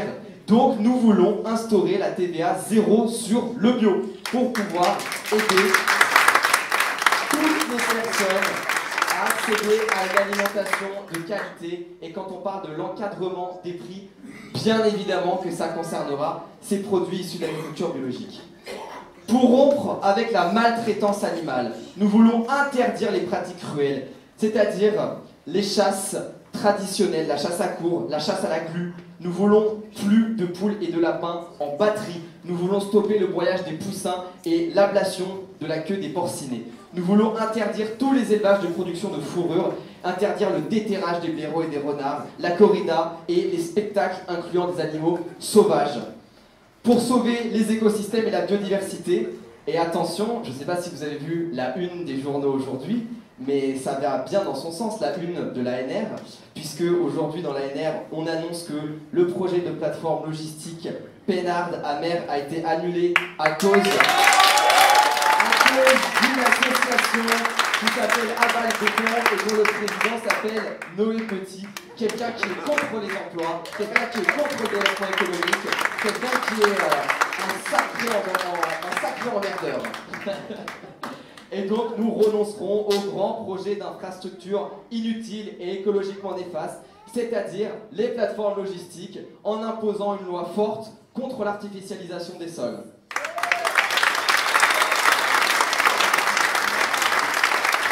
Nous voulons préserver la nature, la biodiversité de l'activité humaine. C'est pour ça qu'il va falloir protéger, préserver tous les espaces sauvages sur le territoire français et aller en créer de nouveaux pour créer notamment des forêts et des friches rurales sur lesquelles la biodiversité pourra se reproduire et pourra prospérer pour pouvoir protéger notre biodiversité française.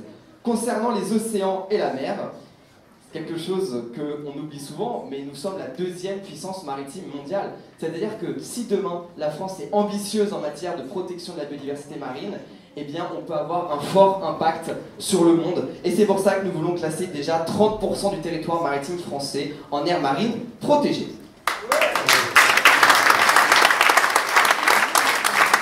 Le chapitre 3 porte sur le partage des richesses et la justice fiscale.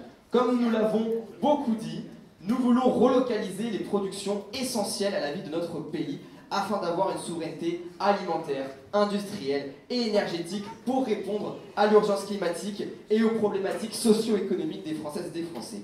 Nous voulons rétablir l'impôt de solidarité sur la fortune en y incluant un volet climatique. Un un ISF climatique visant à faire payer aux plus gros pollueurs la dette écologique.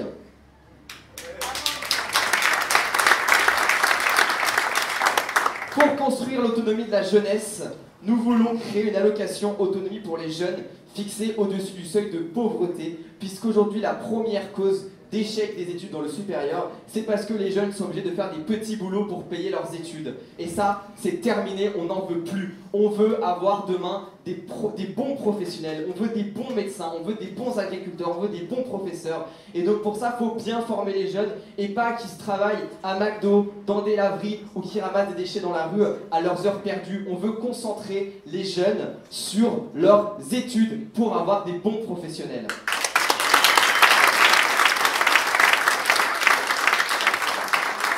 Le chapitre 4 porte sur les services publics, santé, éducation, culture et sport. Nous voulons mettre la santé au premier plan en ouvrant et en reconstruisant des services d'urgence, de maternité et d'EHPAD publics, en assurant un service donc de proximité, un service de santé à moins de 30 minutes de chaque Française, de chaque Français. Et pour cela, il va falloir recruter et encore recruter. Et pour ça, il va falloir engager un plan pluriannuel de recrutement des professionnels du soin et du médico-social. Il va falloir également actionner tous les leviers possibles pour combattre les déserts médicaux en créant notamment des centres de santé pluridisciplinaires publics et en embauchant des médecins pour soigner les gens dans tous les territoires de notre pays.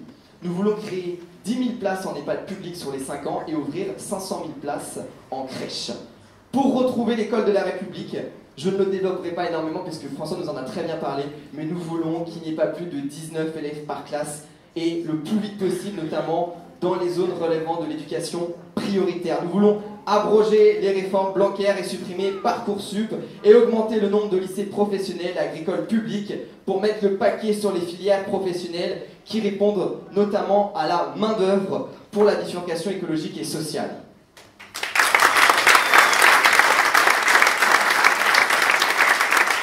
Le chapitre 5 porte sur la République sociale et la démocratie renouvelée. Oui, nous voulons élire une Assemblée nationale au scrutin proportionnel pour mieux représenter le peuple français et mieux représenter la diversité politique de notre pays et ainsi pouvoir également instaurer une parité à l'Assemblée nationale avec du coup la possibilité d'avoir des listes aux élections législatives, donc de pouvoir faire un homme, une femme, du coup en ayant une Assemblée nationale toujours plus représentative du peuple français.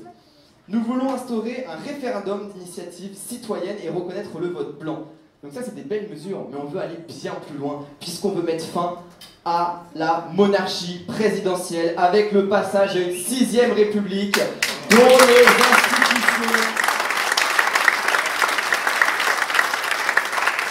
fonctionnement des institutions serait adopté par un référendum et l'objectif est d'avoir un régime parlementaire stable. Le 6e chapitre porte sur la sûreté et la justice. Nous voulons assurer un meilleur accès à toutes et à tous à la justice en augmentant les moyens de la justice, c'est-à-dire recruter et former davantage de fonctionnaires et augmenter l'aide juridictionnelle. Pour faire face aux nouveaux enjeux du XXIe siècle, nous voulons reconnaître le crime d'écocide. Nous voulons lutter contre la délinquance financière, comme je l'ai déjà dit, parce qu'il va falloir qu'on aille chercher de l'argent pour financer tout ça. Et donc, il va falloir qu'on applique et qu'on fasse appliquer les lois qui sont mises en place. Donc, on va lutter contre la délinquance financière, notamment en doublant les effectifs des services qui luttent contre cette infraction financière. Et enfin également, pour faire face à cet enjeu du féminisme, nous voulons lutter contre l'impunité faite à l'égard des agresseurs sexuels, notamment quand il s'appelle Gérald Darmanin.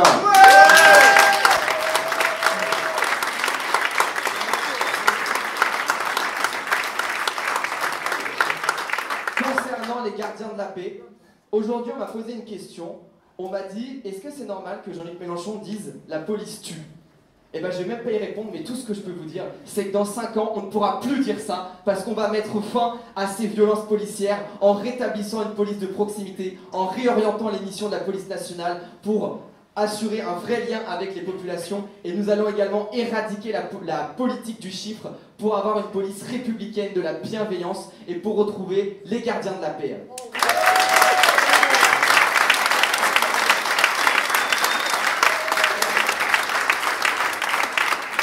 L'avant-dernier chapitre de ce magnifique programme porte sur l'égalité et la lutte contre les discriminations. Nous voulons une bonne fois pour toutes réaliser l'égalité entre les hommes et les femmes, et j'irai plus loin, l'égalité des genres, c'est-à-dire des hommes, des femmes, des personnes transgenres, et j'en passe, l'égalité de tous les genres. Et pour ça, nous allons adopter une loi de lutte contre le sexisme et les violences faites aux femmes, en allouant, comme le demandent les associations féministes comme nous toutes, 1 milliard par an, un budget d'1 milliard par an pour lutter contre les violences faites aux femmes. Et pour mettre fin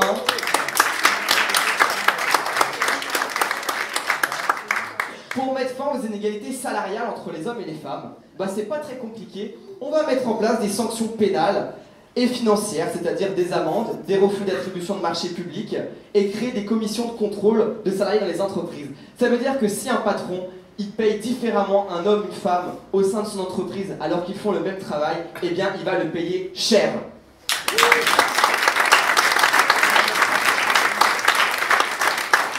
Nous voulons également lever les obstacles à l'autonomie des personnes en situation de handicap, et notamment en assurant leur autonomie financière, et cela passe par la revalorisation de l'AH, c'est-à-dire l'allocation aux adultes handicapés, en l'élevant au niveau du SMIC et en le déconjugalisant des revenus de leurs conjoints.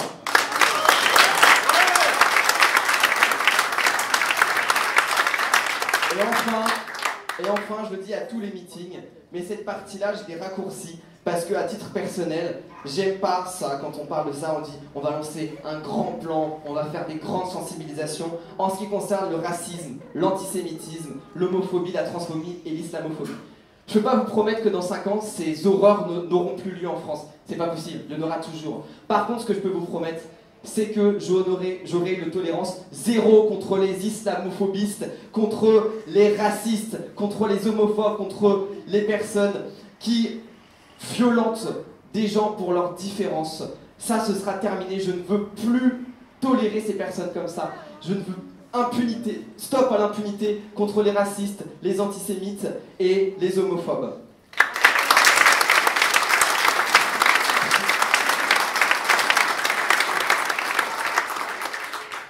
Le chapitre 8 porte sur l'Union européenne et l'international. Alors on peut se dire, oui en effet, c'est peut-être celui qui a été le plus compliqué à faire, François, peut-être. On est d'accord, c'est le chapitre qui a été le plus compliqué à faire. Donc concrètement, comme l'a dit François, en fait on est d'accord sur qu'est-ce qui ne va pas dans l'Union européenne, c'est que c'est une alliance ultra-libérale, et on est d'accord sur vers quelle Europe on veut aller. Une Europe sociale, une Europe écologiste. Et pour ça, nous voulons que l'Europe ait de nouvelles ambitions. Et pour cela, nous voulons renforcer la lutte pour le climat en réduisant de 65% les émissions de gaz à effet de serre européennes d'ici 2030. Nous voulons également transformer la politique agricole commune et la mettre au service de l'agroécologie, de l'agriculture paysanne et relocalisée. Nous voulons instaurer des protections sociales et écologiques au sein de l'Union européenne, et bien sûr en refusant tout nouvel accord de libre-échange, en instaurant aussi également de nouvelles coopérations fondées non plus sur des objectifs de profit, mais des objectifs sociaux, économiques et environnementaux. Et enfin, le dernier point, et le plus important, il n'est pas écrit comme ça dans le programme, et moi j'ai voulu l'écrire de cette façon parce que je pense que finalement on l'oublie souvent, mais c'est notre objectif à toutes et à tous, parce que sans cette mesure, rien n'est possible. C'est de faire de la France une nation pacificatrice pour promouvoir un monde de paix.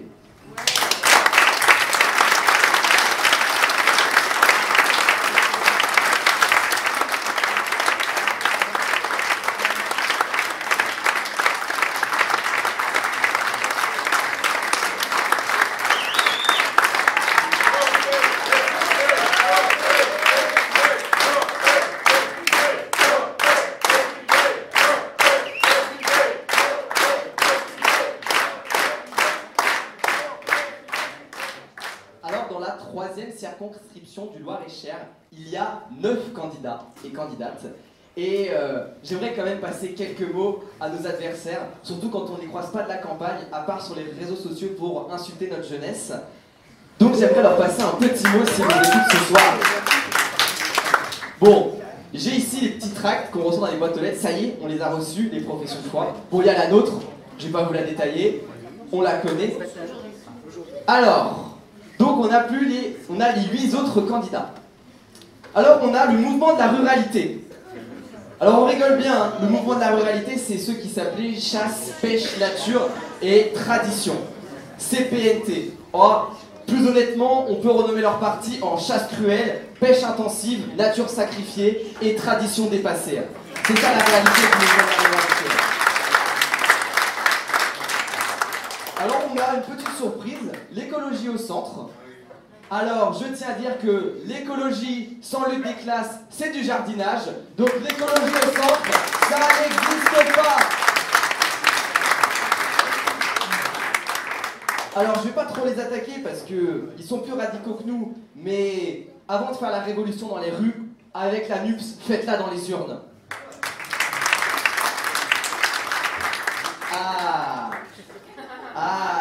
Ah non, à votre avis. Christophe Marion. Alors Christophe Marion, on l'a un peu côtoyé, parce qu'on a dû faire une fresque du climat avec lui. Bon alors en toute honnêteté, c'est pas un mauvais bougre. C'est un sacré opportuniste. J'espère qu'il a un bon pressing, parce que vu comment il retourne sa chemise toutes les semaines, il doit en avoir besoin. Mais c'est pas un mauvais bougre. Hein, il nous parle, c'est sympa, hein, il nous parle de santé, il nous parle de république, de laïcité, il nous parle d'écologie. Alors faut pas oublier hein, que Christophe Marion il se présente avec la République en marche. Ça veut dire que si on l'élit, on redonne la majorité à un président qui a fermé 18 000 lits d'hôpitaux pendant une crise sanitaire majeure et qui a été condamné 2 fois pour inaction climatique. Donc Christophe Marion il est bien gentil, mais on ne veut plus d'Emmanuel Macron, donc on ne veut pas de Christophe Marion.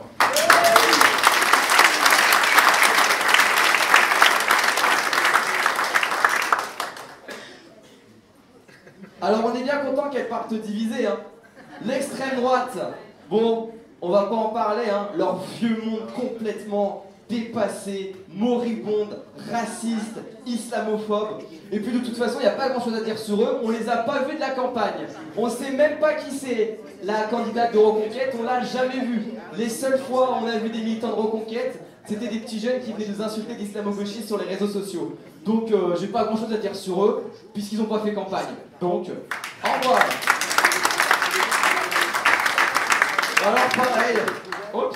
Alors pareil, Debout la France, ils ont même pas fait leur collage, ils sont nulle part, pas de tractage, pas de présence sur les marchés, donc ah bah je sais même pas qui c'est, Isabelle Rabreau. Bah écoutez, enchantée Isabelle, on s'est jamais vu de la campagne, donc j'ai pas grand chose à dire non plus sur elle. Et enfin, celui qui concrètement, je vais vous le dire, me dégoûte et me met en colère. C'est Pascal Brindot. Celui qui sur 20 votes primordial pour l'écologie n'a été présent qu'à un seul. C'était pour le retour des néonicotinoïdes et il a voté pour. Il est complètement à côté de la plaque, de l'urgence écologique et il n'a aucun scrupule, il n'a aucun cœur. Alors, on ne lui fait pas confiance sur le point de vue de la justice sociale, sur le point de vue sur le point de la santé. C'était un Playmobil d'Emmanuel Macron. Alors, quand Emmanuel Macron il était là à détruire notre système de santé, Pascal Brindot était avec lui.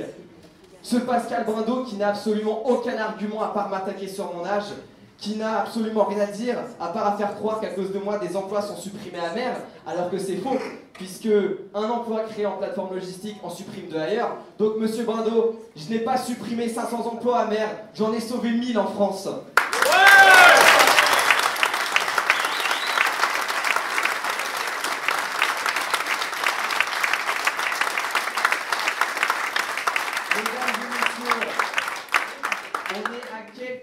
Du scrutin. Et je veux dire quelque chose, ce n'est pas le meeting de fin de campagne, c'est le meeting du début de la fin de la campagne. C'est-à-dire que là, il nous reste 2 jours. 2 jours pour tracter, pour boiter, pour coller. C'est-à-dire que dimanche soir, à minuit, je ne veux plus une affiche de l'extrême droite, de Brindot et de Marion. Je veux nos affiches partout dans nos campagnes. parce que je ne veux plus de leur visage horrible devant nos fenêtres, dans nos églises, enfin sur les murs de nos églises, devant nos maisons. Hein? Alors leur visage horrible, non pas parce qu'ils sont laids, mais parce que ce visage, derrière ça, ce sont des idées moribondes et ce sont des idées ignobles. Hein? Quand ils votent contre la PMA et qu'ils tiennent des propos homophobes à l'Assemblée nationale, Pascal Brindot, ça on n'en veut plus, c'est terminé. Alors il nous reste quelques jours, quelques heures, passez des coups de fil, envoyez des textos à tous vos contacts, faites du porte-à-porte à 2-3, allez toquer chez vos voisins, parce que un tract dans la boîte aux lettres, ça fait beaucoup moins d'effet qu'un tract à portée de main, surtout quand il y a des petites paroles pour bien comprendre et puis pour répondre aux questions qu'on pourrait se poser. Donc faites du porte-à-porte. Là, on a 2 jours, je compte sur vous pour nous mobiliser, la victoire elle est à portée de main. Au niveau national, la victoire est vraiment à portée de main, on est largement en tête dans les sondages. Les jeunes, loin devant les jeunes, on est à plus de 55% d'intention de vote, alors que la République En Marche, elle s'est écroulée en dessous de 10%. Ça veut dire que si les jeunes votent, on peut gagner. Alors allez faire voter les jeunes, votez, faites voter, on peut gagner. Dans notre circonscription, on a commencé cette campagne en nous disant « tu pars au casse-pipe, c'est pas possible, on va faire 15%. » Et là, il faut voir comment les gens nous parlent, comment les gens nous prennent au sérieux, et puis le meilleur indicateur, c'est de voir comment nos adversaires flippent. C'est de voir comment ils nous attaquent sur les réseaux sociaux. Ils ont peur. Ils ont peur de notre victoire. Alors, je compte sur vous pour leur donner raison d'avoir peur en allant voter pour la nouvelle Union populaire. Et plus que ça, en faisant gagner, je compte sur vous pour militer et faire gagner la nouvelle Union populaire écologique et sociale, parce que demain, nous pouvons faire gagner la justice sociale et l'écologie. Merci à tous et à tous.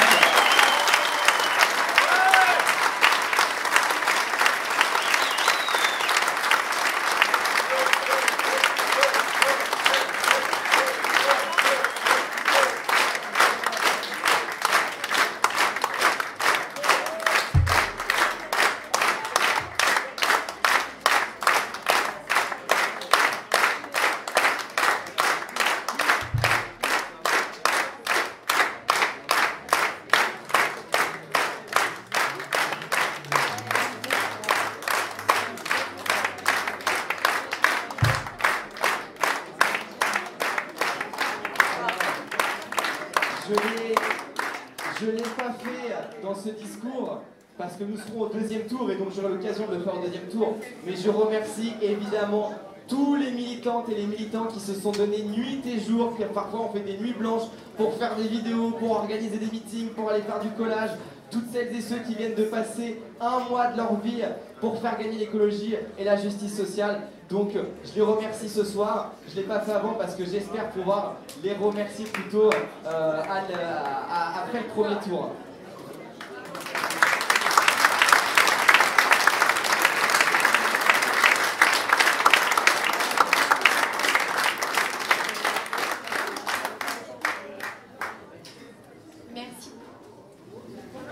Merci beaucoup. Du coup, on va pouvoir passer aux questions. Tout le monde s'est levé, tout le monde a envie de boire un coup, je suis bien d'accord. Mais on va peut-être passer aux questions. Il y a peut-être des personnes qui ont des questions. Je vous invite à vous rasseoir, s'il vous plaît.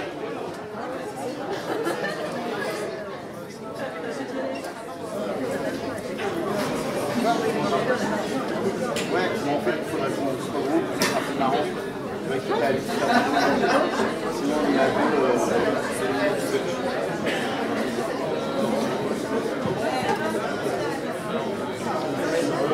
Alors, est-ce que j'ai une question, s'il vous plaît? Alors, je vous invite peut-être à faire un tout petit peu de silence pour qu'on puisse entendre les questions qui sont posées, s'il vous plaît. Bonsoir tout le monde. C'est pas une question précisément, mais c'est déjà une constatation par rapport à nos concurrents ou aux autres candidats. Je remarque que la candidature de Noé et Emma, ils ont vraiment joué le titulaire et le suppléant, quoi. Donc ils sont vraiment, on les a vus ensemble, chose qu'on n'a pas vue chez les autres candidats. Et j'aurais voulu aussi insister sur le fait que notre travail a pris trop sur notre vie privée. Le professeur l'a dit qu'il fallait savoir cultiver notre jardin, savoir cultiver, faire de la culture. Alors là, je voudrais insister sur une égalité qu'on pourrait avoir, c'est-à-dire ce qu'a défendu Fabien Roussel dans sa campagne. Moi, je suis communiste, hein. Vous ne l'avez pas deviné, mais je le suis. Et sur un droit universel à l'emploi, c'est-à-dire qu'on inventerait, qu'on ferait passer à l'Assemblée nationale, et pour les députés qui veulent le voter, une loi qui ferait qu'on aurait tous un même salaire, une activité, et qu'on pourrait, sur nos 24 heures de vie quotidienne, avoir une activité tournée autour de la famille, des anciens, des voisins, de la culture, de la bonne bouffe, de l'écologie, de la solidarité entre tout le monde, quoi. Et c'est ça qu'on a besoin. Qu'on a besoin de réorienter notre vie quotidienne pour vivre bien, tout simplement. Voilà. Et je voulais aussi, au niveau international, dire que la Colombie, en ce moment, est en train de passer à gauche et que tous les gens de gauche sont menacés. On l'a vu dans l'histoire. Les Jaurès, ils ont été tués parce que, voilà, et ça, c'est quelque chose de très fort. Et je laisse la parole, mais j'avais besoin de dire tout ça. Voilà.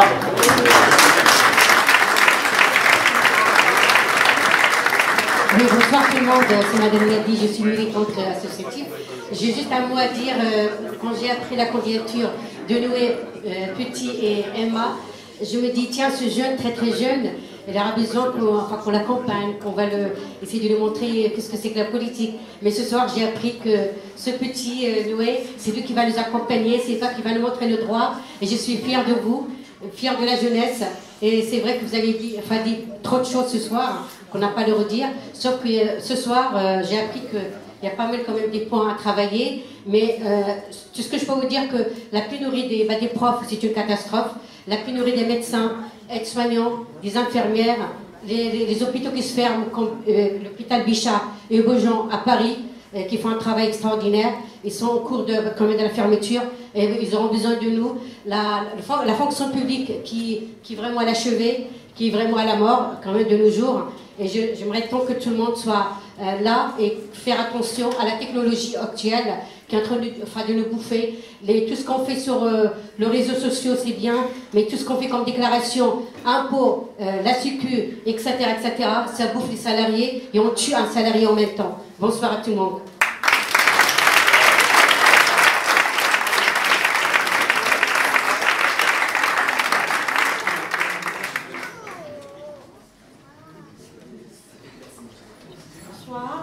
J'ai une question au niveau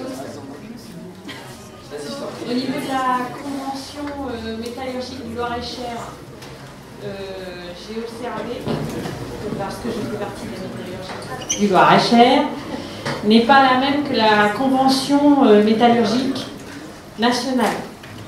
Elle est moins intéressante en fait. Et depuis le 1er janvier, mon entreprise s'est mise sous la convention métallurgique du Loir-et-Cher. Qu'est-ce que vous comptez faire?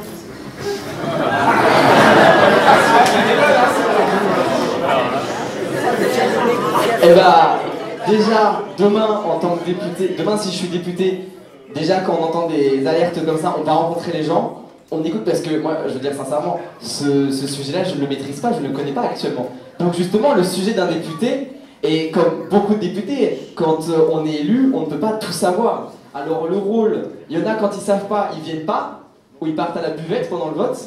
Moi quand je ne saurais pas, je vais venir voir justement, quand on va faire un vote sur l'agriculture, je vais aller voir la conf paysanne, quand on va faire un vote sur les salariés, je vais aller voir la CGT. Et là, s'il y a des alertes comme ça, on peut aller voir des gens comme vous, des salariés qui tirent la sonnette d'alarme pour aller écouter en quoi dans leur entreprise ça se passe pas bien, en quoi leur professions peuvent être en danger, et nous ensuite on peut réfléchir avec nos formations politiques dans nos groupes et nos intergroupes, puisqu'il pourrait y avoir un intergroupe de la nouvelle Union culturelle, écologique et sociale. Comment est-ce qu'on peut répondre à ces problématiques-là? Donc le but, c'est quand il y a des alertes comme ça, c'est d'avoir un député qui est disponible pour pouvoir faire remonter au niveau de l'institution les problématiques. C'est le relais entre, mais ça c'est assez évident, entre les institutions, entre le territoire et les institutions. Et tu m'as dit, Emma? Dans le projet, ça marche le micro? Dans le projet, on va rétablir la hiérarchie des normes. C'est un truc que Macron a changé avec, pour le dire simplement, historiquement, c'est la loi, accord de branche, accord d'entreprise. Macron a libéralisé tout ça, et aujourd'hui un accord de branche peut être moins disant, un accord d'entreprise peut être moins disant qu'un accord de branche et s'imposer. Et bien ça fait partie des mesures prioritaires qu'on va rétablir. Le fait que ce ne sera pas possible d'avoir un accord local qui soit moins disant qu'un accord national.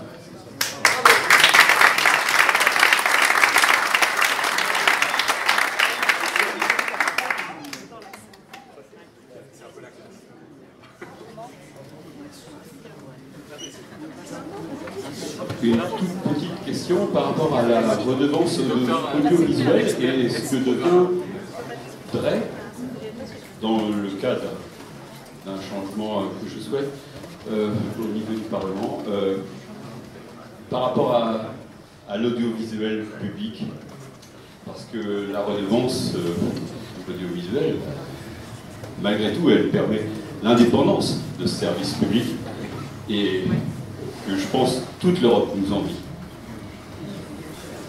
Bah, ma réponse elle est simple, on ne doit pas laisser tous nos médias à Bolloré, donc dans tous les cas, il sera inacceptable de suivre cette idée qu'Emmanuel Macron a encore sortie de son ambition de faire des économies et de faire du profit en bousillant tout ce qui fait qu'on ait une république, que ce soit les services publics, donc dans l'audiovisuel, dans la santé, dans l'éducation, ils cherchent de la rentabilité partout. Or, pour faire société, forcément il y a des choses qui ne sont pas rentables. La santé n'a pas pour but d'être rentable, l'éducation n'a pas pour but d'être rentable. Donc il va falloir arrêter de tout privatiser, c'est une des priorités de la nouvelle Union populaire écologique et sociale. Et en effet, il est hors de question de vendre France TV, France TV à Bolloré, c'est clair.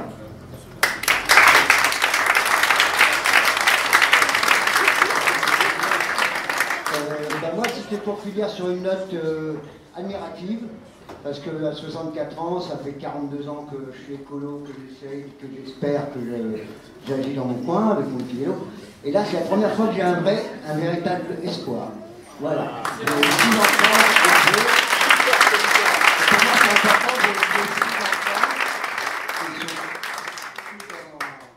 Un peu dans ta trempe, quoi. Et je leur ai dit qu'il faut bouger pour vous, pour nous, pour vous, quoi. Et là, tu nous donnes une bonne leçon, c'est bon. C'est très bon.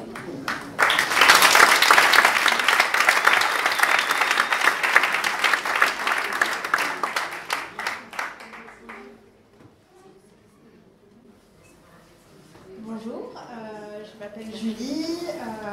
Déjà, voilà, je voulais vous apporter tout mon soutien dans cette campagne que j'ai suivie un peu au loin à travers les réseaux sociaux. Dans mon cas, voilà, je suis éducatrice spécialisée dans une association auprès d'adultes en situation de handicap qui est située à Vendôme. Et il y a quelques mois, j'ai eu la surprise de voir une légère propagande sur les réseaux sociaux et aussi à la radio pour le recrutement des travailleurs dans le médico-social en disant qu'on était en pénurie, qu'on avait besoin de personnes qui avaient de l'ambition pour travailler auprès d'un public en grande difficulté.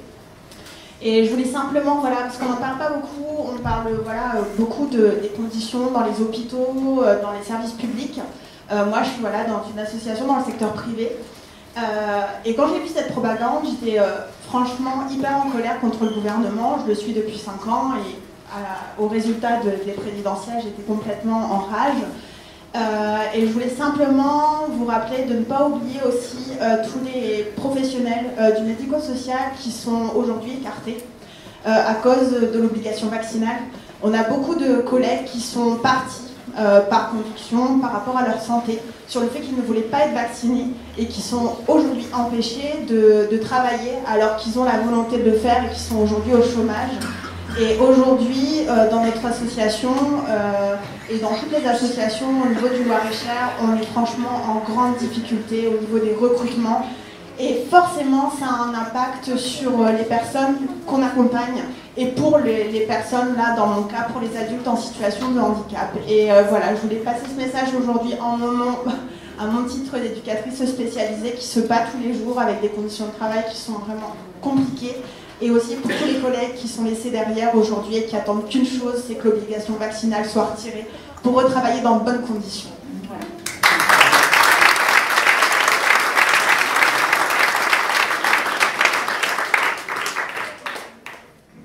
Alors je vois une réponse très courte, oui. Oui, concrètement, cette obligation vaccinale, notamment pour les infirmières et les infirmiers, je pense qu'on a été très clair là-dessus. On n'en veut plus dès l'élection d'un gouvernement de la nouvelle Union populaire, écologique et sociale. Et c'est clair que ces questions de passe sanitaire, vaccinal, nous ont causé bien problème.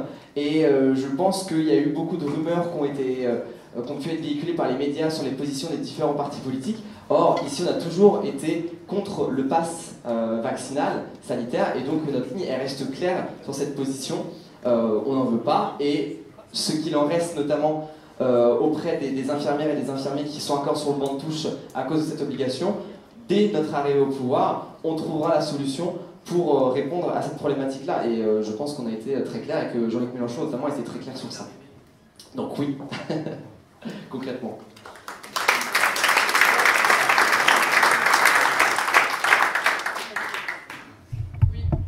Bonsoir et merci pour ce dynamisme qui redonne espoir. Vous parliez de convaincre les gens autour de nous, etc. Moi j'ai un souci enfin pas un seul, mais c'est la réponse avec quel argent on fait tout ça, parce que vous avez plein d'ambitions, mais on va me dire oui d'accord, mais il vient d'où? J'ai entendu que des mesures coercitives, d'amendes, etc. Pour moi, ça ne me semble pas être quelque chose que je peux défendre, parce que je trouve pas que ce soit... Enfin, un système, c'est à revoir entièrement, pas à faire payer par des amendes. Donc voilà, c'est sur le budget. En fait, ce qu'il faut... C'est plus fort que tout à l'heure, là. Claudio, tout petit peu... Excuse-moi. Alors, ce qu'il faut dire, c'est qu'on oublie souvent, mais la France, on est une des plus grandes puissances économiques mondiales. Donc en fait, de l'argent, on en a. C'est juste les choix qu'on fait. C'est juste faire des choix de société. Le projet de la nouvelle Union populaire, il y a des endroits où très clairement, on sait quelles économies on va faire et on sait aussi clairement où est-ce qu'on peut aller chercher de l'argent. Là, la question, c'est pas d'avoir des nouvelles amendes, des nouvelles taxes, etc. C'est déjà que celles qui ont été appliquées, elles se fassent respecter, en fait. Et quand on vient parler de lutte contre la délinquance fiscale, c'est pas de mettre des nouvelles taxes et des nouvelles amendes, c'est juste ce qui est mis en place, le faire respecter. Et la fraude fiscale, c'est entre 80 et 100 milliards d'euros que l'État français perd par an. Et si on est réaliste, dans les premières années de la lutte, on peut déjà aller chercher 10 milliards d'euros. Et comme je l'ai déjà dit, combien d'écoles, combien d'hôpitaux on peut construire avec 10 milliards d'euros? Combien de projets d'énergie renouvelable, combien d'agriculteurs on peut accompagner dans le bio avec 10 milliards d'euros? Donc clairement, c'est déjà, non pas d'aller, c'est d'aller chercher l'argent qui nous est dû déjà actuellement. Et puis c'est aussi de faire des choix. C'est de faire des choix. Au mieux de mettre des milliards dans les poches de Total, mettons des milliards dans les poches du pôle public de l'énergie pour développer les énergies renouvelables. C'est aussi juste faire des choix. Parce qu'on nous fait croire tout le temps que c'est la crise, qu'on n'a pas d'argent, on n'a pas d'argent. Mais l'argent, il y en a, c'est juste qu'est-ce qu'on en fait, où est-ce qu'on le met. C'est ça la vraie réponse. C'est de faire des choix d'orientation budgétaire.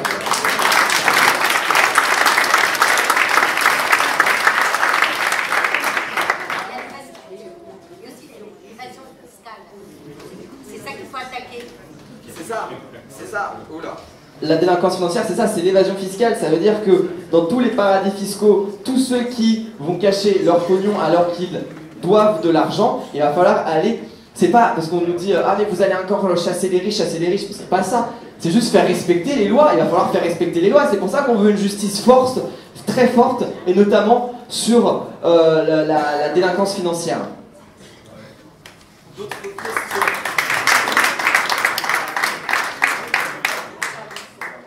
Eh ben, on va pouvoir s'arrêter là. Merci beaucoup à tous d'être venus.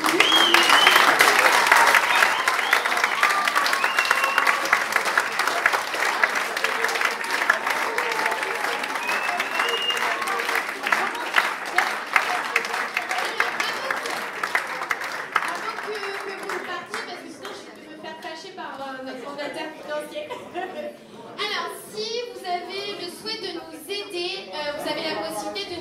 des dons. Vous pouvez aller voir là-bas, il y a une jolie petite chose avec notre petite tête, la tête de Noé là-bas.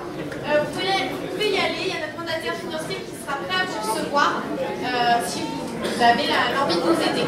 Voilà. Bonne soirée à vous tous et merci.